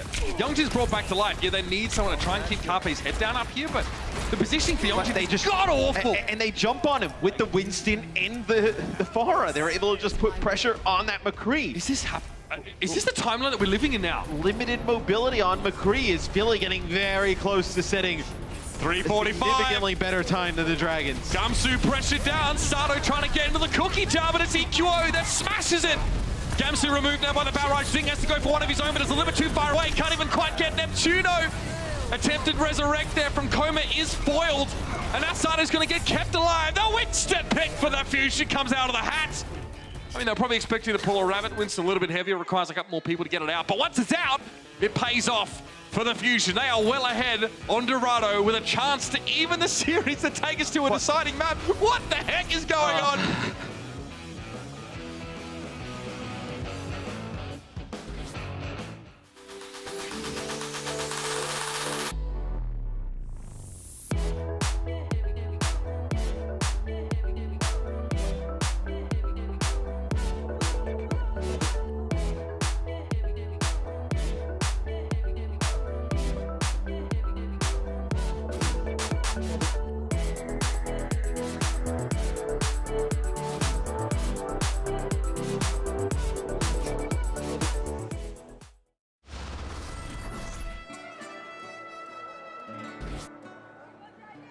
Comfortable buffer for the Philly Fusion is put between them and the Dragons as they shift over to defense here on Numbani. Extra innings again. And Mitch, when they have gotten the advantage, Philly Fuse, when they've stopped the Doomfist and just put enough pressure on Ding in the sky, it doesn't seem like the Dragons have a backup plan. It seems like you're all in on this Pharah Doom comp, and you're hoping that the individual skill of Youngjin and Ding on both of those heroes can carry you through. But this is the type of game that the Fusion want to play. Like, you know, you'll roll out at EQO and Carpe against any other damage dealer duo you got in the league and feel like you got a pretty decent chance. Philly challenging the Dragons at their own game. The Doomfist factor's always a bit of a wild card here, but the Dragons need to get everything out of Youngjin in this series. They need to be all real speedy on this attack. Team was forced away from that fight as well. That gives a bit of freedom now for Philly just to start to push up on this side of things. Carpe needs to be careful. This got a 3-on-3 on this side of the map as Izzyaki will fall at the hands of Boombox. So. You know, EQO is just keeping things busy. He doesn't even have to get the kill. He's not being pocketed right now. You see, it's just EQO. There's no Neptuno with him right now. He's going to help out Boombox and bring him back. Just keep too busy. And they needed to bring Boombox back. He's just such a large source of healing. Boombox is he can play this Moira and definitely be a little bit more elusive to the Doomfist, but still, you know, he doesn't have fade. He does not have like a sleep to keep him healthy and away from that Doomfist. It's a biotic grenade from Izzyaki, connects with 3, but not good enough for anybody to follow up any kills as Gamsu's gonna have to get rezzed up. Carpe forcing my eyebrows to almost get lost in my hairline with some of these long-range shots, but Ding appears and he wasn't ready for it. He res him? I don't know. I don't think we ever call lessons now. You try and play around that. You get him back. Accretion, Youngjin not going to be hit by it. Deadeye from Carpe. Nothing. 22 seconds remain now. EQO burned down awfully quick by Gamsu, and now Youngjin gets to unleash. One punch, bro! Can't quite get towards Carpe, but he does enough. More than enough, in fact, to get the Dragons to this first checkpoint, but we will be in overtime momentarily. They nano the Doom. Youngjin, it seems to be the winning combo for a lot of fights for the Shanghai Dragons. So as we move in overtime, we've seen the Dragons in this spot before. Gotta stay on the cart. Gotta stay on the cart. You know, you're always a little bit worried. So they'll have Gamsu posted up there. I can see Envy. He's talking it out. He's just saying, stay on the cart. Stay on the cart. How do you get them off of this if you're Philly? Gotta try and play the high ground here. Get control. Izzyaki!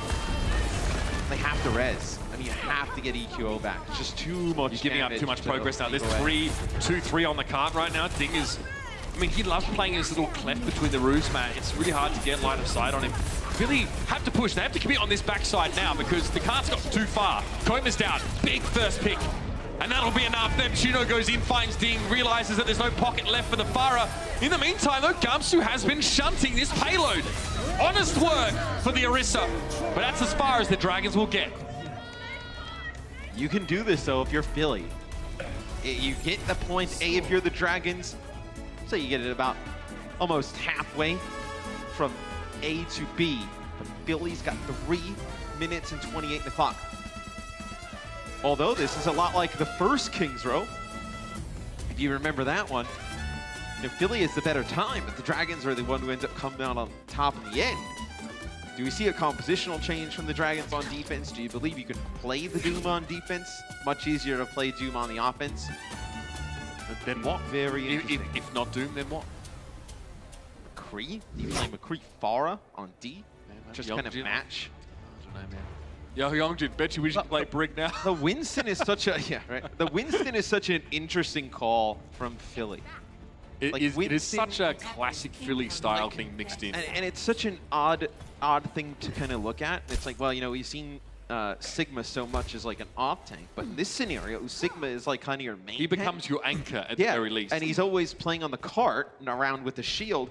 And then the Winston is almost like a flanking damage dealer who can jump onto the Ana in the back. Or anyone who takes a direct rocket hit from EQO. Yeah. You land on it with a rocket jump, get a melee in, you'll probably finish the kill if it's like a 200 health hero. I mean, EQO puts a few rockets Izyaki's way, and then he jumps on him. Also, Sato can jump on Izzyaki, put the Winston bubble down, deny a lot of the healing that gets put out. So, really interesting use of the Winston here for the Philadelphia Fusion. Sato, straight chilling. A little bit of a skate down there. All right, a nice tech. Yeah, we like that. Sato's able to wrap around. Now, he makes a lot of noise. Winston, the wording goes, the more dangerous your opponent is, the louder their footsteps, but the heavier. Yeah, but he's going to be set up for a flank here to just kind of jump up. He can jump on Izzyaki in the back. Yeah, he can go up inside these houses, just drop down, then he'll have a jump. Okay, he's been spotted. But what does that even mean? Oh, Pete Youngin! Oh, big sleep dart though. Izzyaki saw that coming. Now Sato was on the right side of the shield and then on the wrong one. Okay, very cute. There was a lot of work that went into that flank, but Izzyaki just muted it. Yeah, nice sleep dart from Izzyaki. But it's Youngjin, the one who sees that flank coming through. They sleep him, biotic grenade, and then they're able to take him out. So, good first hold here from Shanghai. Sigma needs more fiber. That does not sound good. So do you try this Winston flank it again? It looks like Sato's moving around that outside. Again, Philly don't have that much time to work with. It looks like a lot when they come in, but this is just not the first time they've done it. This is a complex set play, and you can see even Izyaki's helping with the aerial efforts here. Well, Izyaki's also taken a position inside of that back house, so he can't really be dove as easy. Now he's forced to jump down, though. Carpe down to Youngjin again. He strikes. Poker trying to back away. His shield's going to get blown up. Remember now, without an Orisa, the Fusion don't have a lot of good static shielding options. The Winston barrier doesn't last very long, and well, Sigma's barrier is something you can work down. 1 minute 35 left, just outside of 90 seconds. Youngjin is just on the loop-de-loop. And he's really been the biggest issue. Like, you've been able to deal with Ding's Farah. It hasn't been like nutty like we've seen in other games, but Youngjin on the Doomfist has been the biggest difference maker thus far. It's gonna be it. Okay, no connection there with the Gravitic Flux. Envy now airborne. Takes a couple hits from Carpe. Coalescent from Boombox. This has to work. But Ding's in a great position to go for a nasty barrage from range. Normally that doesn't work out. He was so far away, but even the protection given to him by Envy is going to give him the finish. You almost want to lose that, though, if you're Philly. I mean, you have the Winston. You know you can make it back to the point rather quickly. They use a bunch of ultimates there. Philly could come back here. Mitch, you know, Poco is able to take out one. He grabs Izzyaki. I can res Izzyaki. But now you do have your own. You have your own Sigma ult. You have your own Primal Rage. You have your own Rocket Barrage. You have a lot to use here for Philly. This is going to come down to an overtime push. Oh my gosh. Sato moves up. Youngjin spotted, takes a bit of damage, rocket punches anyway, forces Boombox to coalesce out. To fade out, should I say. Gravitic Flux thrown in. Sato dropping the backside, he's found his target, he's got Izzyaki, but he slept again. No one's working him either. Good discipline from the Dragons. Izzyaki doesn't get away. Gamsu's supercharger is quite low, but EQO now is on the cleanup, and Philly, their opportunity, they can see it. Now they're going to reach out and grab it. At this point, it's about who wants it more, and EQO definitely wanted Coma there. If Philly is going to get us to a map No way, dude. They will need to complete it in OT. The Dragons are going to have nothing for the next fight coming up. You have the team. You have Barrage. You're going to have Valkyrie. Probably a coalescence here for the Fusion. One Biotic Orb and you'll probably be there. Ding also forced away from this high ground by Carpe. Oh, this would be a tremendous push if Philly's able to get it done. Ding a little careful about how far over he peeks. He knows he's being watched from every angle. Look at him forced to back away again. EQO! Oh, gets Gamsu off the top. That could be huge. They can't really follow up on that, but getting the Orisa onto the low ground now really means they can set up. What a flank though! Envy gets in the backside and finds Carpe. And Ding! Again, it's a Nano Rockets. Just when you need him to come forward, he is there. And now he's looking to get the finish on the Fusion. Poco down, Youngji going in for the finish up now. Neptuno forced to Valkyrie, but there's nobody left to bring back out. The Dragons take flight into the second half of the play-ins. They set themselves up with a fateful encounter against the London Spitfire tomorrow and Philadelphia. Now look down and see the reality at the end of their 2019 season. And they had some ultimates to use there towards the end. Carpe gets hit with an accretion from Envy, gets stunned, knocked down to the lower ground, and at that point they take Carpe out, and then Neptuno's forced to use Valkyrie, tries to go for a res, the Nano onto Ding. He's able to land a few rockets, but man, that is one where Philly will be looking back at a lot of those maps in the offseason. They were real close. You can see there are fans that hung out here. It took quite late in the evening to see a long series of Nailbiter and how much it means to the Dragons fans who are stuck by them. They've been in this arena since day one of 2018, and this team has continued to go from strength to strength. The Shanghai Dragons, one step closer to making history, not only for themselves as a roster, but for the league. And Philly, I mean, we had a feeling coming to the game that just didn't have the right stuff this year, Matt. Yeah, but I thought in this matchup, I thought they'd come in and be able to take advantage of some of the things the Dragons have done. I mean, the Dragons were not good in stage 4. They looked much better today. We're gonna head now down to the floor with our victory moment presented by Coca-Cola with Danny. Thank you guys very much. All right, I got Youngjin from Shanghai Dragons here with me. Congratulations on your victory. Now, to be honest, stage 4 wasn't a very nice stage for the Shanghai Dragons. You guys couldn't get any victories, but today in the play-ins against the Philadelphia Fusion, you guys got the win, and you guys are looking a lot more stronger. What happened in between those, in the couple days when you guys went up against Hangzhou Sparks during the KitKat rivalry and today? 오늘 승리 일단 너무 축하드리고요. 아무래도 4스테이지가 쉽게 말하면 솔직하게 말씀드리자면 그렇게 좋은 스테이지는 아니었잖아요. 상위팀에게. 하지만 오늘은 또 승리를 거두셨고 지난 며칠간, 한 일주일도 안 된 며칠간에 좀 어떤 변화가 있어서 오늘 이렇게 잘 승리를 거두시게 되셨나요? 아무래도 이제 오리사 시그마를 타잖아요. 그래서 저희 이제 강제 MB 선수가 시그마를 잘하고 스테이지 4 때는 약간 브리핑이나 오더진 부분에서 부족한 면이 있지 않나 싶었는데 그 공백 이제 저희 플레이인 그 기간에 저희가 그거를 고쳐 나갔기 때문에 아무래도 오늘 승리했지 않았나 싶습니다. Right, because so the meta has shifted, and now because we're using a lot of Orisa and Sigma, and actually Envy is a great Sigma player, so that helped a lot. And in stage 4, one of our main troubles or problems was shot calling. So in the couple days that we had off, we really went down and worked on our shot calling and how to communicate in-game during the matches, and I think that helped a lot. Alrighty, next question. Tomorrow, you guys will be facing off against the 2018 season champion, London Spitfire. My question is simple. Anything. Do you have anything that you want to say to London for tomorrow's match? 자, 다음 질문 쉽습니다. 런던에게 한마디 부탁드릴게요. 런던 이제 물론 열심히 하고 저희가 올라가야긴 한데 시즌 1 때 우승했으면은 이제 저희가 우승할 차례죠. 시즌 1 때 우승을 했으니까 이번에는 상하이 차례다. Alright, London Spitfire, you guys won last season. Now it is Shanghai Dragons' turn. Thank you so much, Youngjin. Alright, let's move on to our lucky winner, our fan right over here. 이쪽으로 오시면 돼요. 네, 이쪽으로 오세요. 중간에 오시고 you're going to sign and you're going to actually receive this wonderful Shanghai Dragons jersey. Sign? 네, 사인해 주시면 됩니다. Is Shanghai Dragons your favorite team? Yes, they are. I love them. Any other team that you like? There's a lot of teams that are really cool. Oh, you're not a Shanghai fan. How dare you? Just kidding. Alrighty. Youngjin is carefully putting his autograph. It just looks like lines.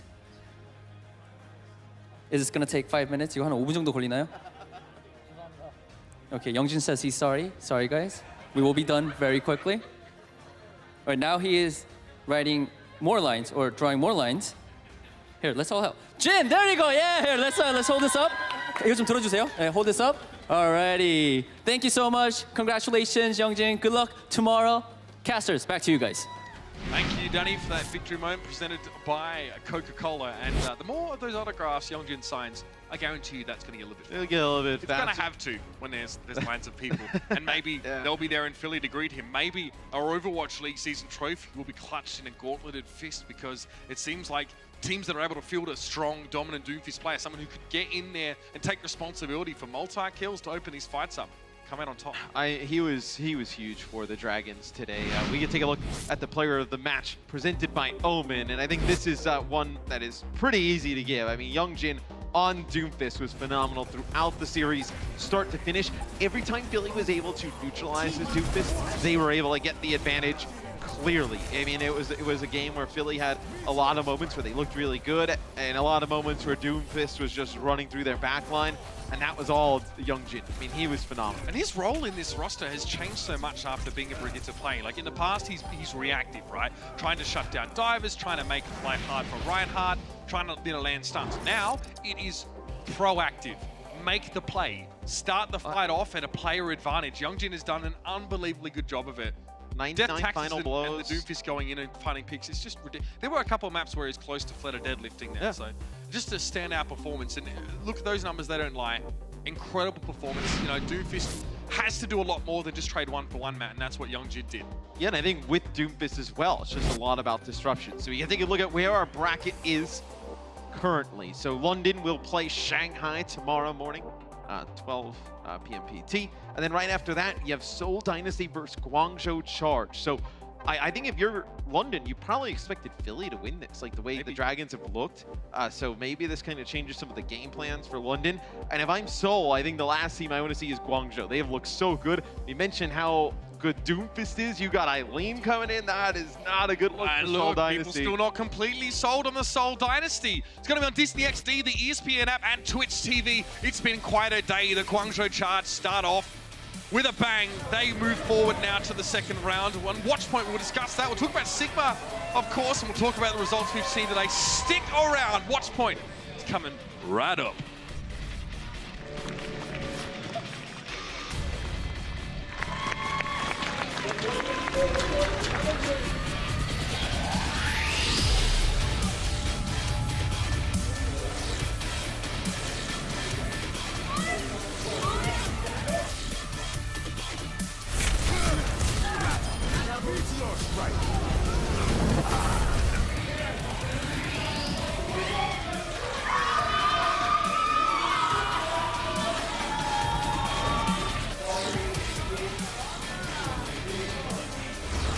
The Overwatch League is brought to you by T-Mobile, now connecting 99% of Overwatch League fans.